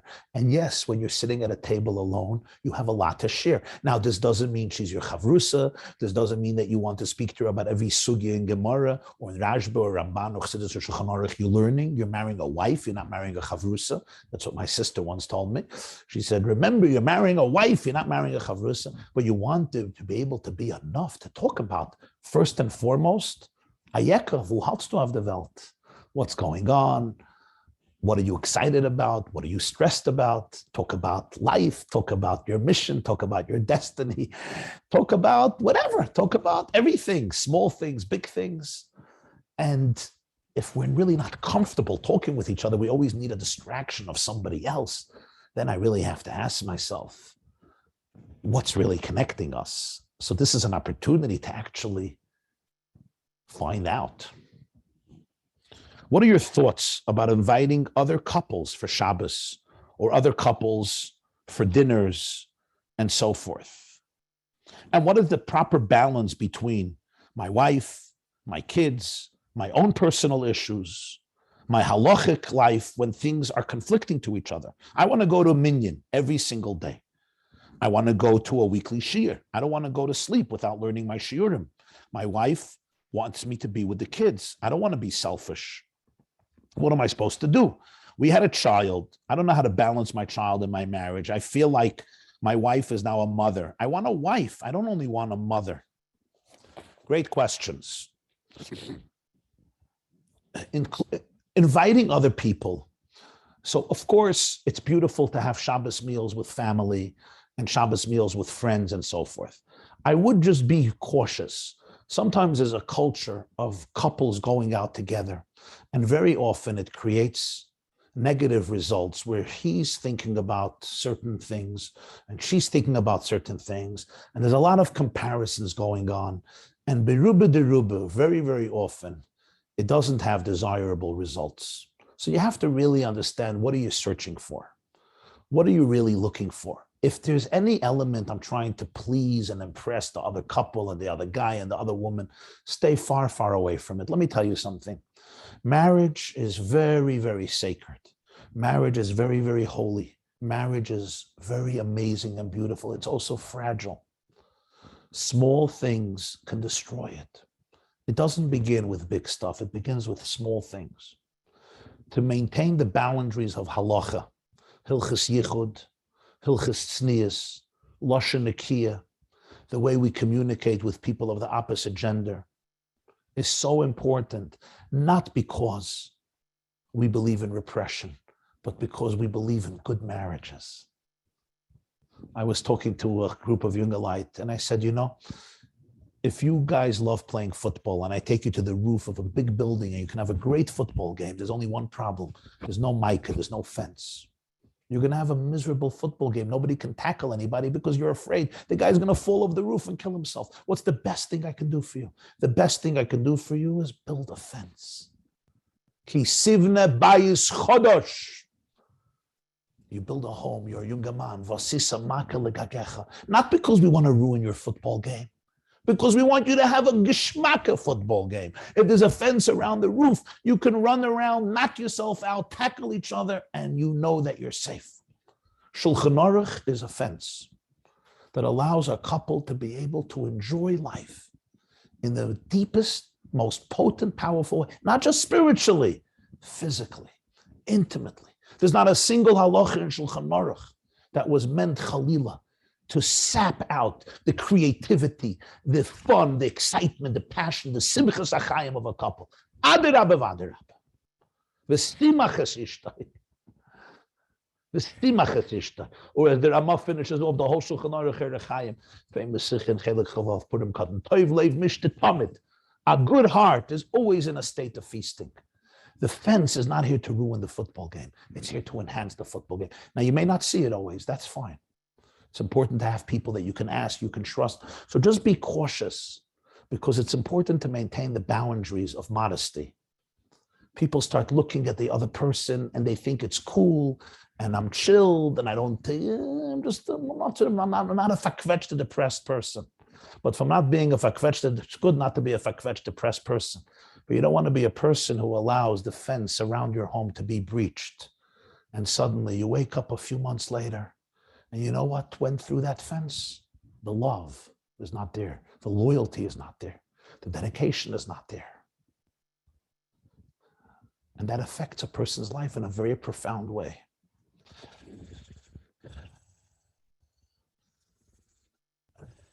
Wow. 9:33. I think I'm supposed to stop now. What do the Chevra say? Am I supposed to stop? A lot of questions, a lot of questions. You feel that your wife became Ois wife. She's a mother now. That's a vulnerable question. And you need to share this with her. Because you both love your child, I promise you. You both die for your child, I'm sure. But you want a wife, and you have to share this. It's hard. Birth means she did become a mother. She's not only a wife. And you know what? You became a father. And it's important. You know, when you stretch, when you have a personal trainer who stretches you, stretching is painful. And building muscle is painful because it tears the tissue. Ki koyre b'zeire, ki alere b'zeire, mi bavel eretz Yisrael, katsam arboyim omeyetat nisegedei l'shtakach Talmud Bavli. The B'zeida fasted 40, another Gersa 100 fasts when he went to Eretz Yisrael to forget Talmud Bavli, to be able to open himself up to the mindset of Talmud Yerushalmi. Whenever we're building muscle, we're going into a new zone between one yesh and another yesh. There's an ayin be'emtza. When you have a child, first of all, marriage is a new yesh. There's an ayin be'emtza. There's getting out of our old comfort zone. Having a baby is a new yesh. There's an ayin be'emtza. We have to grow into it. And there's bumps. The B'zeida had to forget Talmud Bavli. It's a new Metzias as a child, and you have to recreate a relationship from this perspective. And if you could, it becomes a much deeper marriage because you have a child together. Now you're really one. In your child, you're one. Rashi says, "V'hayu l'basar echad," in the child, because he's made from the father and the mother, the chromosomes of Tati and Mami. So this is a conversation you want to have with her, again, in a very respectful way. And I'm sure, again, when you're talking about two healthy, functional people, more or less, we all have dysfunctionalities. We all have craziness. I know that. When you're talking about healthy, functional people, we want to be here for each other. This is a conversation piece. Don't think you can't talk to your spouse about vulnerable things. That's what marriage is. The nikud of marriage is to address vulnerable things that I don't say in my shir, I want to speak to my wife about. Things that I don't talk about to every person in shul, I want to be able to speak to my wife about. In terms of balancing Yiddishkeit, your marriage, your children, here again. Kol ha'torah nitna lasas shalom ba'olam. A respectful marriage, we all want to create space for each other's needs. If she appreciates that this shir is meaningful for you, that davening shachris mincha ma'ariv with a minyan is meaningful for you, and you appreciate what is meaningful for her, you sit down, b'yishuv hadas, b'mesinus, and you create a schedule, you create a lifestyle that works for her, that works for you, and you compromise a little bit, she compromises a little bit, but from a place of trust, from a place of understanding, and from a place of celebration. Don't let it become an anger issue. She doesn't understand me. She's so selfish.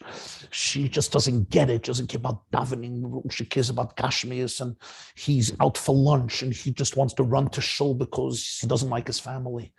We get into the judgment mode. I'm judging her. She's judging me. And that ruins marriages. It just ruins marriages. And I want to tell you something. After 10 or 20 years, the judgment has now grown so big. You are so filled with toxicity towards each other. It's terrible. Nip it in the bud the first year, Shana Rishon, and nip it all in the bud. Get it clear. 20-1, 20 positive to 1 negative. You don't want to listen to me? You don't want Mahadrim and Mahadrin? Do Mahadrin. Do 10-1. Do 15 to do 50, do 15 to 1 to 2 to 3. But not more, not more negative. And you'll see it'll be different. It'll be very different.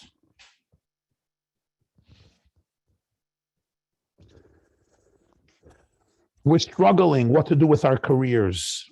What should we dedicate our life towards? I don't know. She doesn't know. What's our mission statement?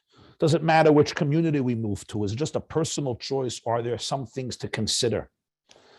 And how do I work on having a good relationship with my mother-in-law when she gets in the way and she tells my wife what to do and I get upset?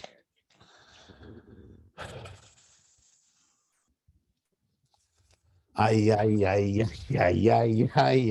am I supposed to answer this question when I have a mother-in-law, Tzadekis, Mrs. Shlomo from Pittsburgh, Taka Tzadekis? The Rebbe says that you have to feel the other person's pain before you can answer, right? But I was gefunden bei sich, so I have to find it in my shviger also. Okay. La'achere hachipus, the Rebbe had a lotion. La'achere hachipus motzosi. In terms of careers, this is obviously a serious question. So obviously, ultimately, this is a conversation and a decision that you want to have with each other and with yourselves. One thing I would say is go deep into your heart and ask yourself, what lifestyle am I going to be proud of? What makes me feel the most alive? Where is my passion? Rabbi Sachs used to say, when you have a passion and your passion meets a need in the world, sometimes there are a lot of things the world needs, but I'm not interested. Sometimes there are things I'm not interested, but nobody needs it. But when you have a passion and there's a need, go for it. You take the ball and you run. I don't need to tell the people sitting here how much the Rebbe valued and cherished for people to maximize their potentials. I heard from Reb Moshe Grona Zechrona Livracha. He was labeled Grona's younger brother. And he told me once, I'll never forget, he didn't like saying names. I don't know who it was, but he says it was the early years. And there was a Bach in 770 learning. He said he was so talented. He was just a talented person. And a note came out from the Rebbe middle of the day to this boy. And the Rebbe wrote 3 words, Muchrach sheyenatzel kishroinosav, underlined 3 times. It's of absolute necessity that you maximize your kishroinis. You utilize all of your potentials. The Rebbe could not fathom when people allowed their kishroinis to squander. So what I say to you is, live life to the fullest. And tachshav begadol, think big. Think big. What do I mean think big? I don't mean you should hallucinate and fantasize and get upset if you're not like Ploini Almoni and compare yourself. But I mean, don't settle for mediocrity. Don't surrender to quiet desperation. There's a big question somebody asks here today. I was always taught that I want to go on shlichus, and I do want to go on shlichus, and my siblings are on shlichus, and my parents. But today it's so difficult with so little opportunities. And it's a very good question. And I'm saying this behemshech to career. Whatever you decide to do, we have it in our blood. We have it in our blood, every one of us, in the DNA of our blood, that ultimately our job is to be neiros lahoyer, to light up the world.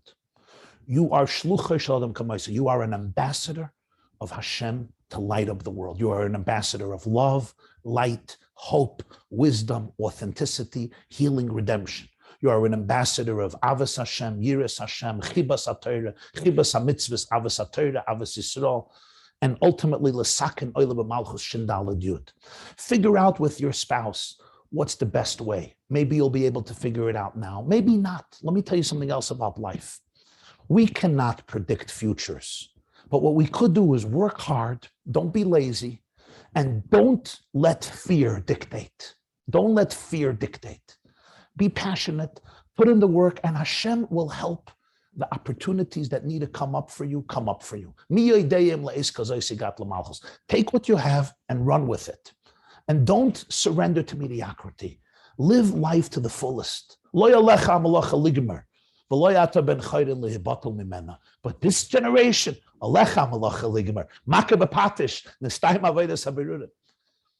so my point to you is, think practical, but think with sincerity, and realize every one of us can have a transformational effect and difference. Maybe the shlichus today is taking on new forms. It should take on new forms. We can't remain anymore in one orbit because there's so many people and there's so many younger light and there's so much talent and there's so many resources. And it's sad to be able to say that 70% of these people cannot become powerful leaders in their own way. So I say to you, don't surrender to mediocrity. Carpe diem, seize the moment, suck the marrow out of life, because you can live a really, really blessed and great life, Be'ezer Hashem. Now, of course, you have to know your circumstances. You have to know your limitations. You have to know who you are. You have to know who your spouse is. I have traveled a lot around the world, so I'm just going to tell you a few things that I have seen. I have seen many shluchim, tremendous people, but it took them 10 years to figure out what they're not good at. The first 10 years, they did everything. Every shliach is a psychologist, a therapist, a marriage counselor, a rav, a posek, a darshan, does bar mitzvah lessons, runs a camp. He's a fundraiser. He's also a contractor, an architect. He's an administrator. He's an organizer. He's a gabbai. He's a shamish. He's a mumch. He's a mumch, Talmud Chacham, and he's a magid shias, and a shishiva, and a mashpiyach. And of course, a bal qaeda. And a maven on the kiddush, and a shtickle caterer, and a chef too. After 10 years, we figure out some things are really not for me. You know, I'm not an administrator. I don't know how to build. I'm not an executive.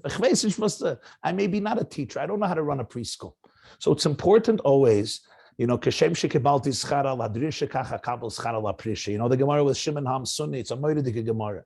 I have to be able to say, you know, this is what I'm really good at. This is what I'm not good at. But don't let that become an excuse to dull your creativity and to dull your passion.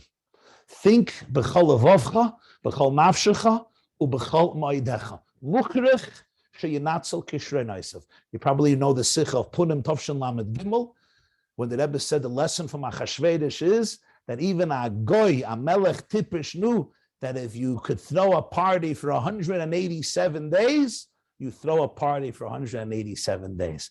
Kol shekei, the Am Chacham V'Noven has to understand that you live life according to your potentials, not according to somebody else's potentials.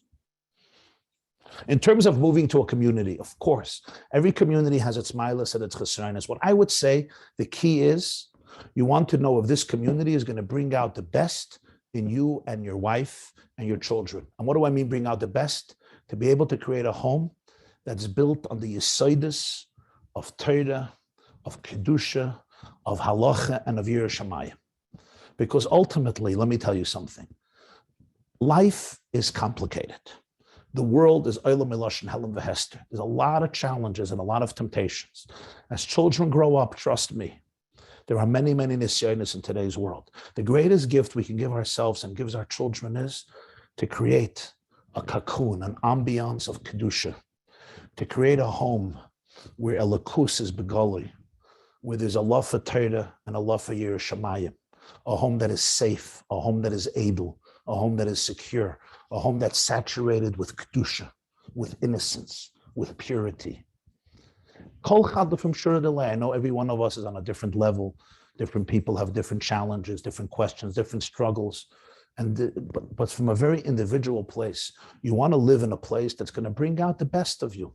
It's a place that's you constantly have to emulate other people and please other people, and you're going to downgrade yourself. It's ultimately going to impact you. You want a place where you could be humble, you could be authentic, and you could just build a home. V'asuli mikdash v'shachanti b'soichem. That's the community you want to live in.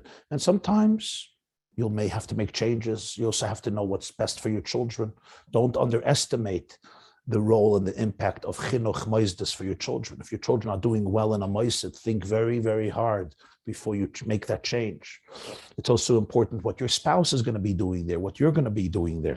So these are all considerations that we have to make and make responsibility. And you know what? We sometimes make mistakes and we learn from our mistakes. And when you learn from your mistakes, you can make changes. In terms of the mother-in-law,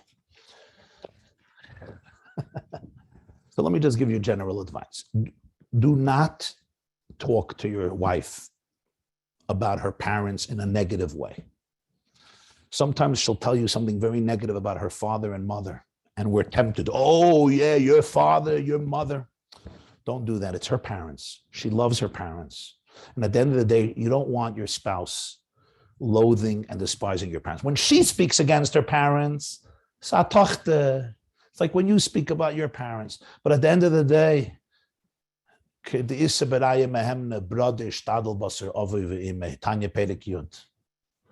B'meila, at the end of the day, you want to say hi to everybody? At the end of the day, is also your in-laws. Don't fall into the trap. Ooh, she's upset at her father. I'm going to add to the fire and tell her about her father. Because tomorrow, he's her father. Maybe your father-in-law, maybe your mother-in-law. And that's why it's always important to be sensitive, to be respectful. However, sometimes boundaries are necessary. This is where you have to be wise, respectful, kind. Don't make short-term decisions that you're going to pay a price for. I have seen, Rahman al-Islam, parents being alienated from children and grandchildren because of stupid machlokes. I'm not talking about chas v'shalom where there's a serious, abusive, or dysfunctional situation. I'm talking about a regular situation where people sometimes mix in ways that they don't have to. Okay. So create the proper boundaries. The more healthy you are, the more confident you are, the more you could be moicha. And the more you can create boundaries for the future. I'll tell you a little ma'aseh. There was a couple that was going for Pesach away. And he had a very big challenge because his father and mother would always make comments about him and about his wife. And he said, I'm not going Pesach to your parents anymore. But she really wanted it. She loves her parents. Her siblings are there. Was tut man. So they went to a therapist, I know. So the therapist says, okay, this is what we're going to do. Make a list before Pesach of every comment your father and mother are going to make during Yom Tov and during Chol HaMoed. And when they make it, you check it off on the list. If it's obviously not check it off physically, it's Yom Tov, but it means check it off mentally. And then Chol HaMoed or Isru Chag, you'll physically check it off. And you know what happened? It transformed their visit into a fun. It became a halacha skit, like in camp. It became a scavenger. They're here he goes. Check. It almost became a mental gymnastic fun exercise. My point is, know what to take seriously, what not to take seriously. Don't sweat the small stuff. Don't turn a little misunderstanding into a third world war, Let's not turn this into a Putin-Ukraine mices, although it's just important. Sei a mensch. There's nothing like being a mensch. Nothing like being menschlichkeit trumps everything. And whatever happens in your marriage, always be a mensch. And I want to say this, a story of the Chafetz Chaim. There was a machlokes in Radin. A guy got into a machlokes with somebody, and his child got sick. Chafetz Chaim called him in and said, maybe your child got sick because of this machlokes. You spread sinas chinam in Radin. And the person was so angry. He says, I don't care what happens to this child, to all the children, I'm going to win. That's what Natschanes does. Mavir es ha'adam al daitai. We get into a traumatized ego space where we're not rational anymore. You get into this anger mode, you're fighting, and this happens often when couples separate or get divorced, chas v'shalom, and they use children as missiles against each other. It tears our hearts apart. Why are you using your children as a missile? It's like the guy told the Chafetz Chaim, I don't care if all my kids die, but I'm going to win the machlokes. You sacrifice on the altar of stupidity, of insecurity, of irrational trauma and egotism, things that are so cherished by you. We don't want to go down that path. Even if chas v'shalom, chas v'chalila, things don't work out in your marriage. Chalila, everything should work out in the best way. Always remain menschlich. Always remember that kol inyan achsidus l'shanois teva midoisov. Kol inyan achsidus is l'shanois teva midoisov. To be a mensch, to have midas toivas, to be a worked out person, an oived Hashem, not to allow our deep insecurities and wounds to take over our lives and the whole world becomes our enemies. Or as the Rebbe Maharash said, was is the tayelas von ganz chsidus or von ganz teure, as a feld de iker, haben a geschmack in teuve tanayiden. And the first person is your wife. Okay, my dearest friends. Wow, so many questions. Let's see. The chat is lebedigda. Okay, there's so many questions, so I'll go for another 10 minutes, okay?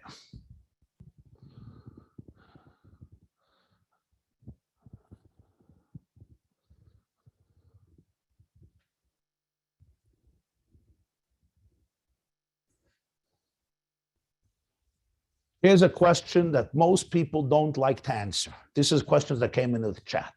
How do I make time for everything that's expected of me? I work 6 days a week. I want to be here for my children, but I need to prepare for work. I need to daven.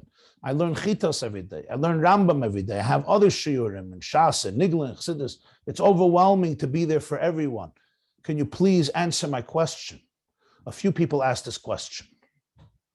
And how do I balance between doing what I'm supposed to do, like davening, learning? I want to be a mensch. I want to serve Hashem. I don't want to run back home, but my wife wants me home with the kids. It's so hard. And how do I maintain an inner sense of composure and support for myself and my wife? Sometimes I'm emotionally overwhelmed. I am so reactive to her environment. I can't be there for her. Great, great questions. Great questions. Okay, Bekitz and Nimritz. Bekitz and Nimritz. It's important to take responsibility for your life in a very serious way. I don't know if you know the Sikhe Chelik Aleph Parshas Kedoshim, Kavua Loi Bottle. You could learn it. I'm not going to get into it because somebody tells me too many divrei Torah here. There's gefährlich. But anyway, Kavua Loi Bottle. Kavua Loi Bottle means if you have an arla tree mixed in with 200 kosher trees, it's not bottle. Why? Because it's mechuber. There's kavua loy bottle and mechuber loy bottle. When something is connected to its source, there's no bittul. You cut it off from the tree, it gets bottle right away. When you're mechuber, when you're anchored, when you're mushrish in your shoyrish hachayim, loy bottle. Life is not mevatel you. You have to be anchored. What time do you wake up in the morning? Maybe you have to wake up an hour earlier. Carve out the time for his beinanus. Carve out the time for avodas hatfilah. Carve out the time for Torah. Torah is oxygen. Chassidus is oxygen. Nigla is oxygen. Tefillah is oxygen. We live in a stressful world. When you learn and your toif is the learning and it's yichud nifla shein yichud kamayu, it's oxygen. When you're involved in learning, you're immersed in Torah, you're immersed in Tefillah, you're a different person. Your home is a different place. So carve out the time so that you should be able to be mechuber every day in the morning. You anchor yourself in your atzmius. Lech lecha. The Al-Shech Taichas and Chassidus brings lech lecha. You have to go to yourself every day. You have to be anchored. And then loy bottle. And then the vicissitudes of life and work won't destroy you. They won't overwhelm you. But you have to be anchored, and it's not easy. Sometimes it's hard. Sometimes you'll be a little tired. But make that schedule. Make that time. In terms of your wife, as I said earlier, these are conversations we have to have with each other. Explain to her your passions. Explain to her what you need for oxygen. If your wife would say, I need to go exercise every single day for my sanity. Great. This is what we do for each other. And I need to exercise for my sanity. And I need this for my sanity. And this is what being a couple is all about. And you figure out with your children as well, especially as the children are growing up. One piece of advice I would say is make a time in your calendar, 5 to 6, 5 to 7, 6 to 8, 6 to 9. There's no phone. There's no phone. The phone is in the drawer, not vibrate. The phone is in the drawer. And this is the time you sit with your children and you play and you do homework and you fabreng and you play piano and you schmooze and you dance and you enjoy each other. My son is here and nodding. He's like, yeah, listen to what you're saying, Tati. Don't be a hypocrite, yeah?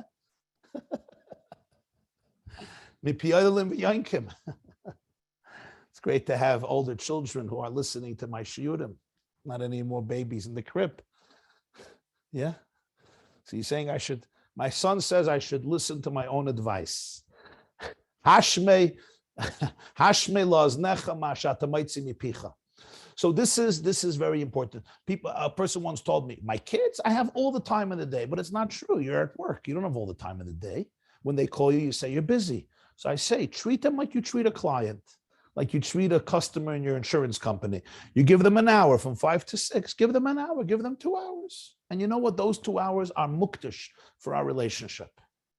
And then in the house, generally, you want to have an avira of Torah and Yiras Shamayim. What does the house look like by dinner? It's important to have meals as a family together.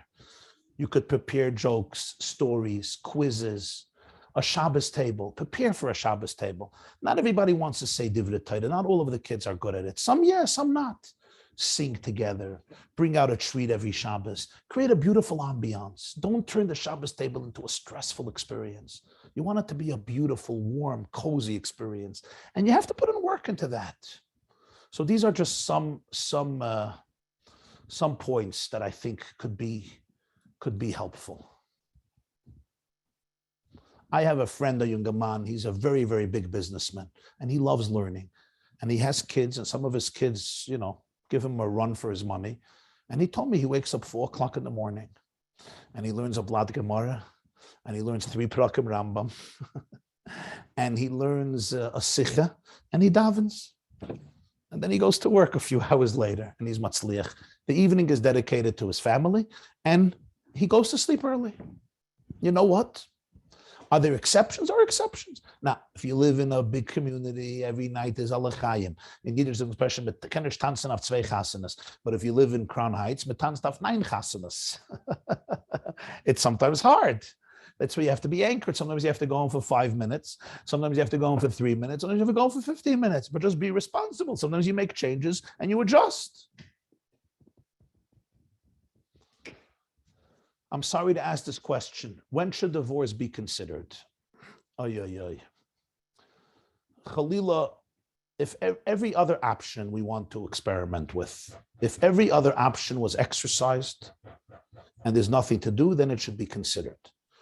If there's children, especially, you really, really want to do anything to save a marriage. But here is the deal. Ultimately, the husband and the wife have to make this decision. You have to look at 2 things, the pros and the cons. What are the pros to stay together? What are the cons to stay together? What are the pros to leave? And what are the cons to leave? Remember, sometimes it looks greener at the other side, and it's not. So this is something you want to make a decision about from a place of empowerment, not from a place of anger and weakness. I'm going to say one more thing. I see young light who come to a mashpia, come to a friend, and they're having issues in the marriage. They get angry. They lash out. They sometimes go crazy. And people say you have to start davening with a minyan, you have to start learning more, you have to learn Tanya, you have to learn Lakutei Sichos, you have to learn Mesilas Yesharim, you have to learn Chovos HaLevavos, Shar HaBitachon, Shar HaZizos, Shar HaKniyah. Beautiful advice. And you know what? It doesn't help. Why? The guy knows everything. He means well. He's an Erlich young man. He has a blockage inside that he's unaware of. Zah ba'atika achid v'talya, it says in Kabbalah. And Chassidus explains that sometimes we have primal emotions that are very, very deep. And when there's a distortion on that level, my psyche is distorted. My psyche is distorted. And this guy doesn't want to get angry at his wife. He doesn't want to be an irrational, obsessive control freak. He doesn't want to be a narcissist. But the poor guy is stuck in his own quagmire. He doesn't even have bchira, and he doesn't know that he doesn't have bchira. And the first thing, and that's his bchira, is become aware of how stuck you are and go for help, real help. And sometimes talk therapy is not good for you. The trauma didn't come in through conversation. The trauma is pre-verbal. It came in when you were 4 years old, 3 years old. It's pre-verbal. You don't need Soinen, you don't need Chamin, you need Libun. We got to get it out. And you could save a lot of marriages from this. Because I don't see bad people today. Very, very little. I see broken people. I don't think we're bad people trying to become good. We're broken people trying to become whole.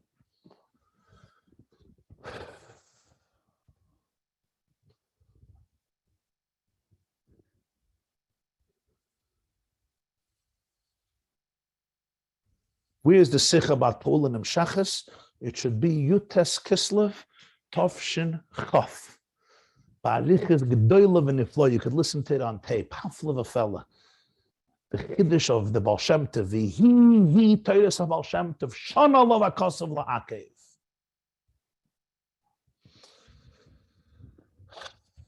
I know of a woman who felt mistreated and potentially mistreated in the future by her husband. I didn't understand the question.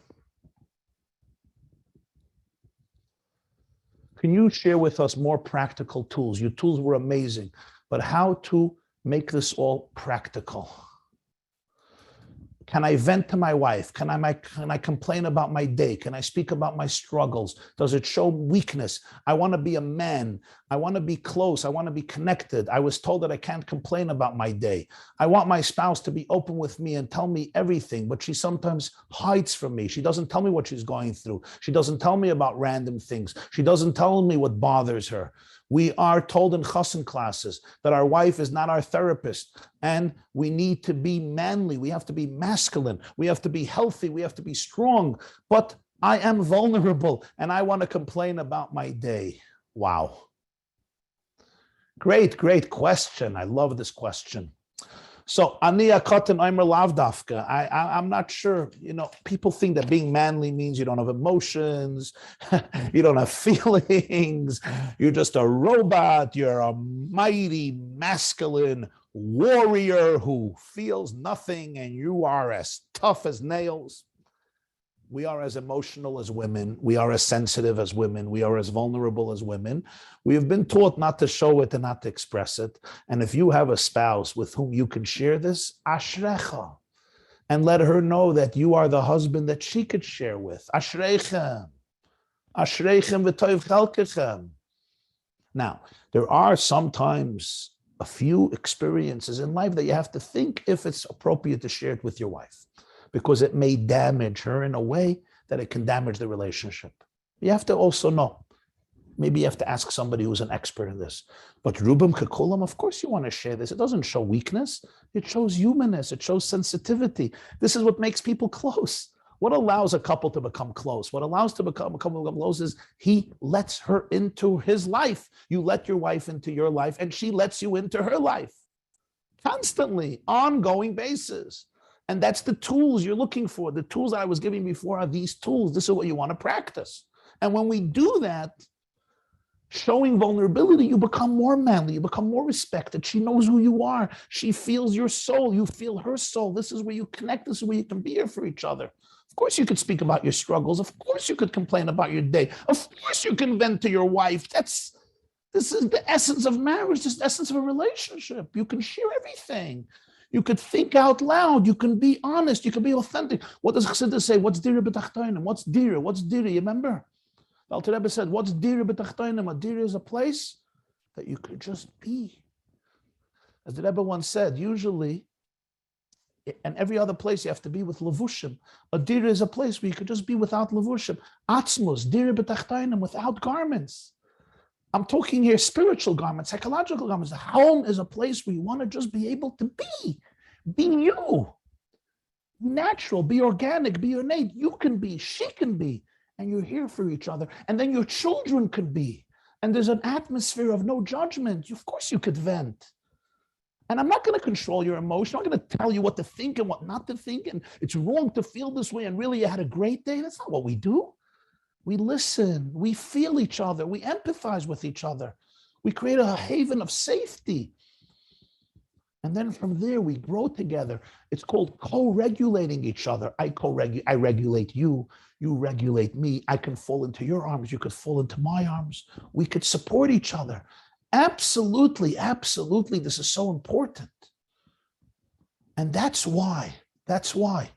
You both want to encourage each other to be in this space. Now, sometimes one of you is having a harder time. That's fine. Don't judge them. Don't get angry. And now, if you're getting angry. Be aware of that anger. I'm telling you, don't, but you are. One of the worst things we could tell somebody is, don't think this way, don't feel this way. But I am.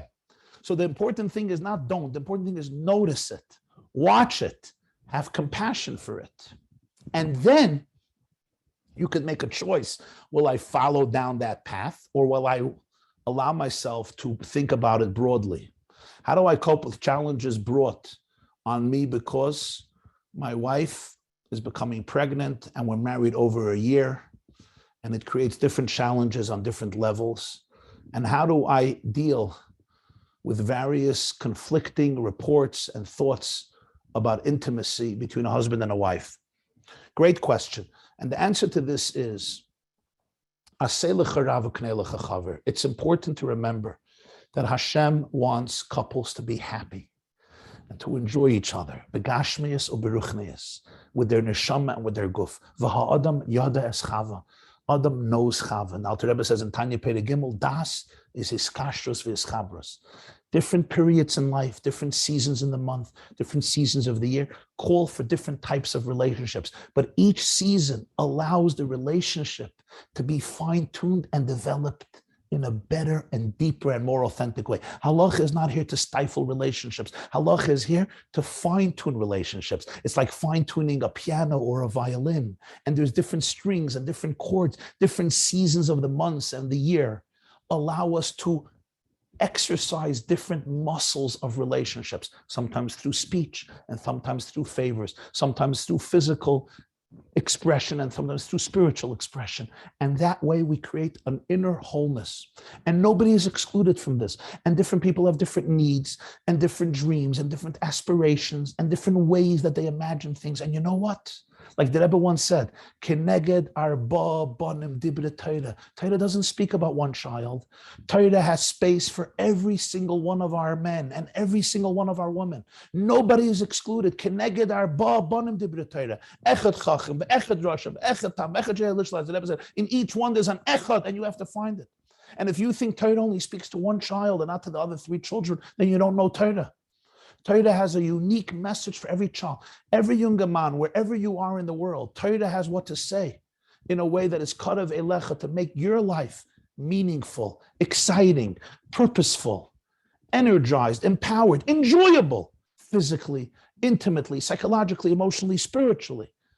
Elamai, sometimes we're not connected to the right people. Aseh l'charav, uknei l'chachaver.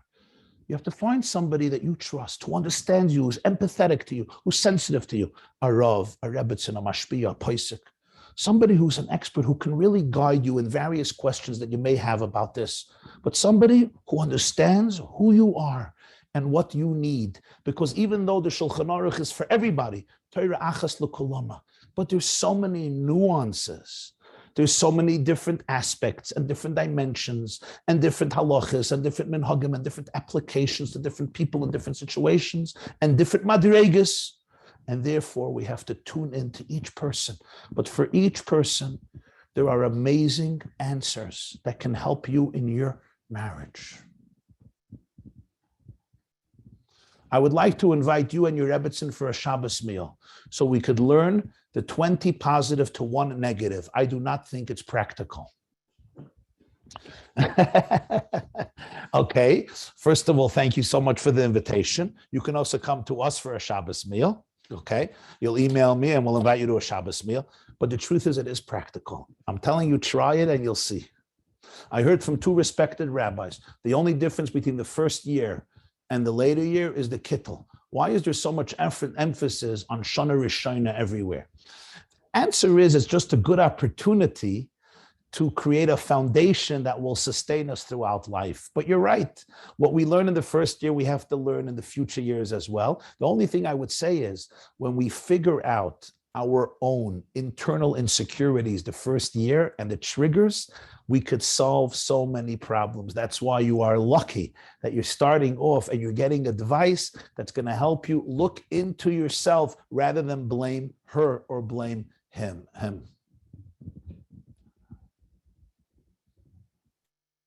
Your son is an emissary of light, love, truth, and a carrier of the clarion call of physical rest time that's needed to meet the Shekhinah. Thank you. Question. My wife finds me boring, and I find myself missing the single life. I liked it much better than marriage. My wife is perfectly fine, but I don't enjoy married life. It's too much to ask of one person. I don't only want one person.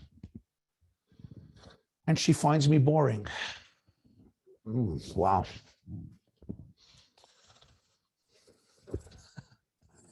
I have to start relating to this question. Your wife finds you boring. I'm not laughing. Chas v'shalom at you. I'm just thinking about the question.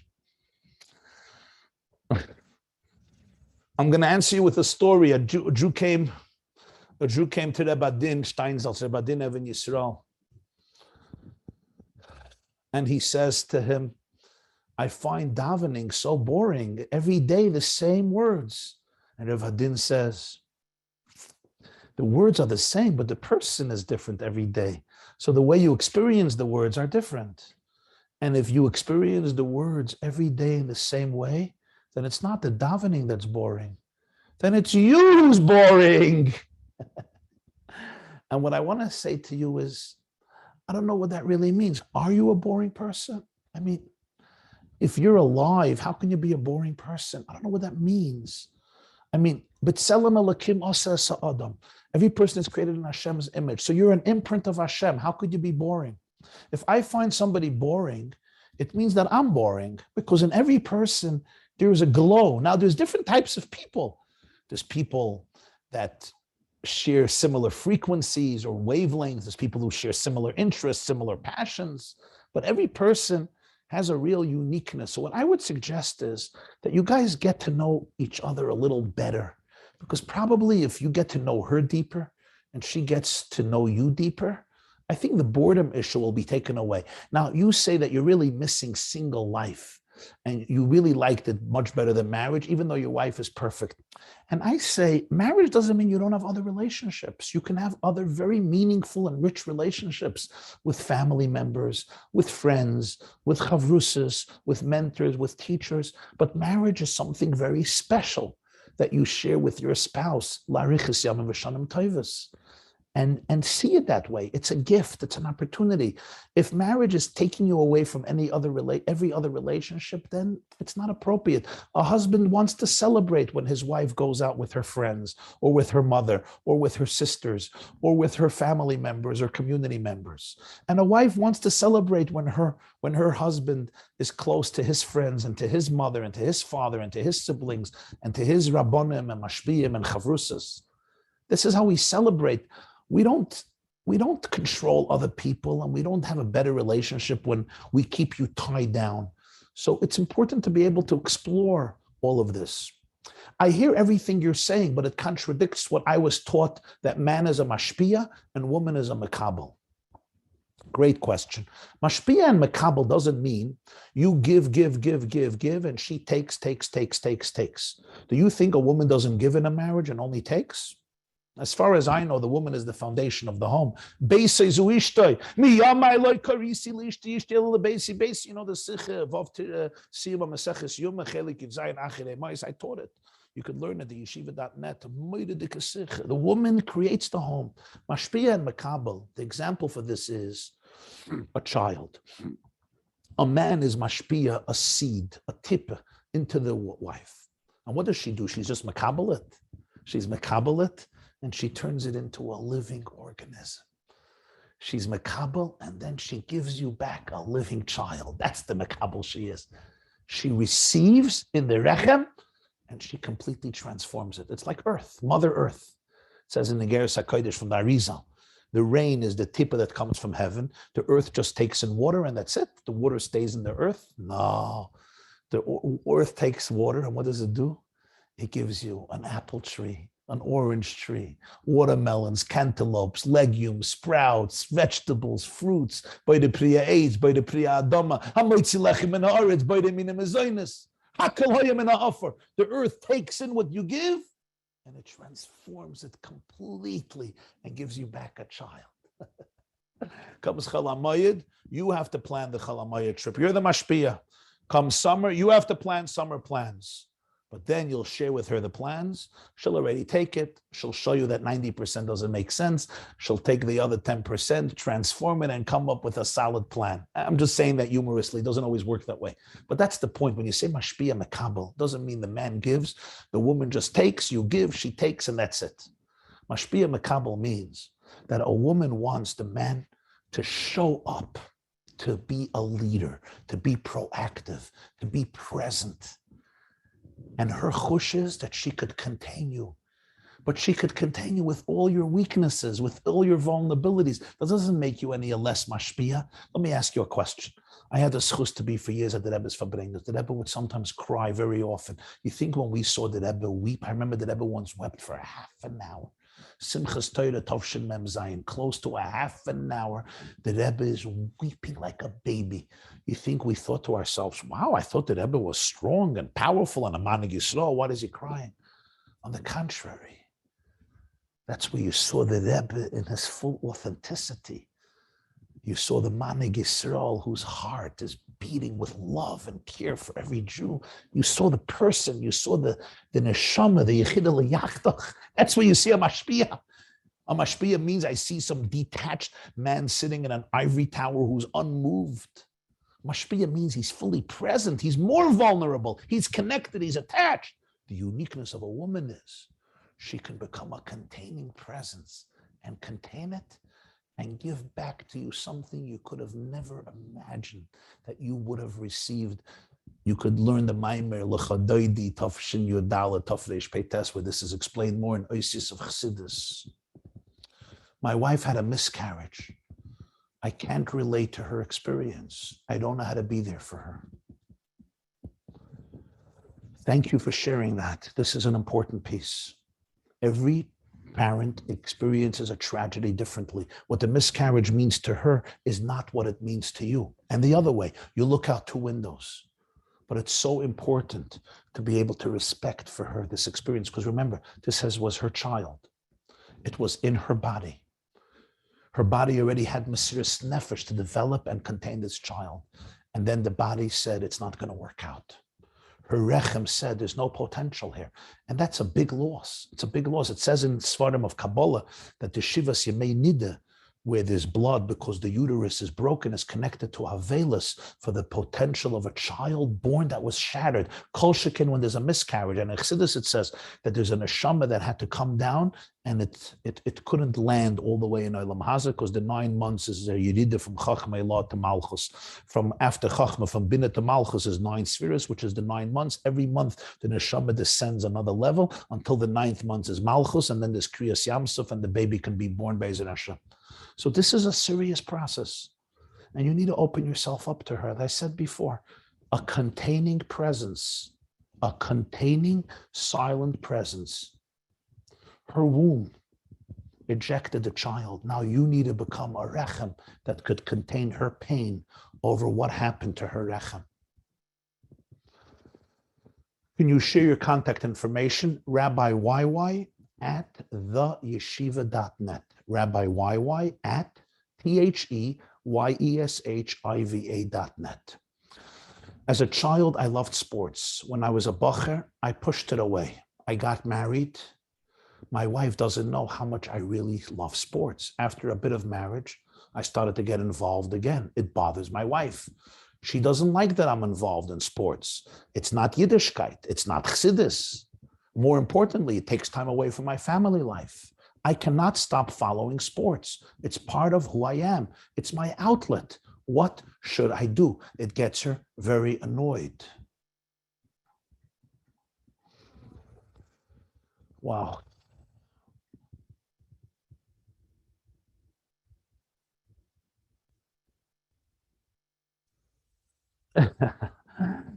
So listen.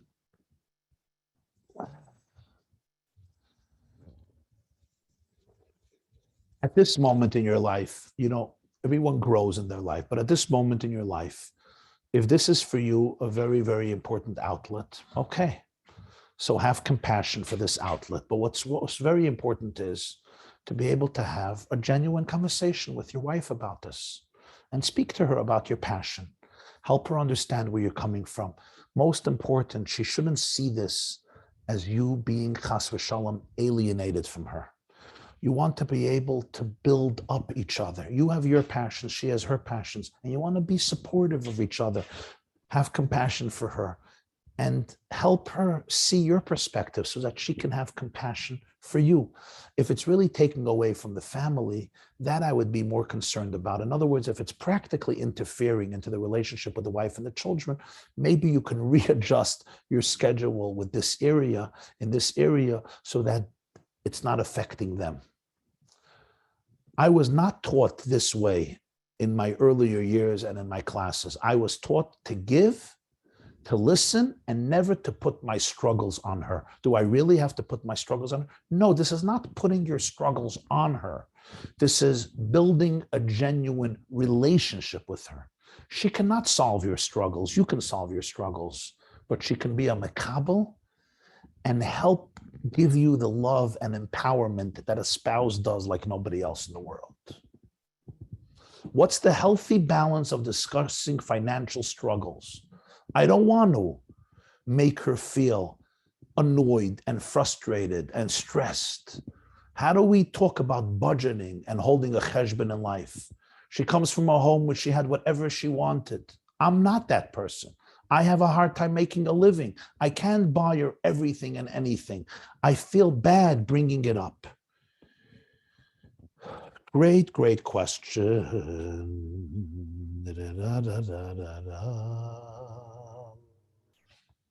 Great question. The answer is, you don't want to bring it up as something to cause agmas nefesh and pain. You want to bring it up as a source to become closer. And you want to invite her. You want to say, listen, I would love to be able to have an ongoing, genuine conversation with you about our finances, but I don't want to stress you out. If this is going to stress you out, it's fine. We don't have to have that conversation. And allow her to make the decision. And then you could share from a mature, understanding place. You listen to her needs, understand her needs. And remember, don't judge. Have compassion for her. Let her have compassion for you. And together, you'll figure it out, Be'ezer Hashem Yisbarach, and have tremendous harchavas hadas. My dearest friends, there's many, many more questions, but I think it's time for a little break. So I send you my love and my blessings for bracha v'atzlacha ad bli dai, to be able to build beautiful homes, pulsating with kedusha, with love, with ava v'achva, shalom v'reus, with avas Hashem, avas HaTorah, yiras Hashem, avas Yisrael. And to conclude, I once saw a letter from the Rebbe to a younger man, and he said to him these words, that the nisyonos that you have in Shalom Bayis prove to me that this is one of the main reasons why your soul came down into this world. And he said, in this generation, Bechlal, as we're preparing for the nisuyin between Hashem and Knesset Yisrael, it's the time to work on our Shalom Bayis. So remember, the challenges that we have on Shalom Bayis is sometimes demonstration that this is your shlichus.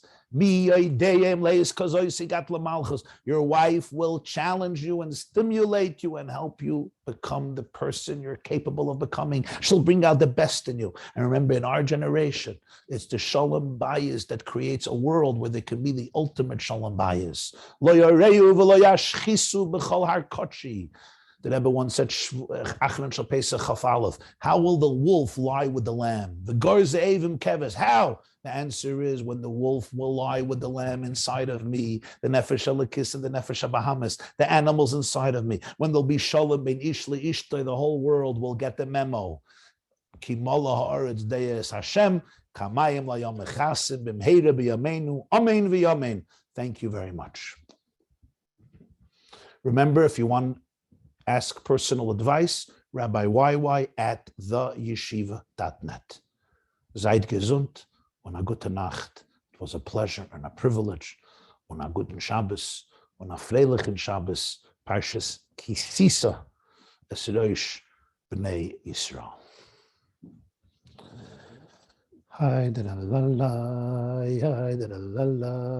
Yes, there will be a recording that is already available right now on theyeshiva.net, where you could find my other shiurim, including our weekly and daily shiurim a few times a week in Chassidus. Theyeshiva.net, you will have this recording as well as the recording of the 2 sessions we did for the Bachrim about dating yesterday and last week. You can go to theyeshiva.net, theyeshiva.net, and there you will find this recording, this video. Thank you very much. It was a pleasure. May God bless you all.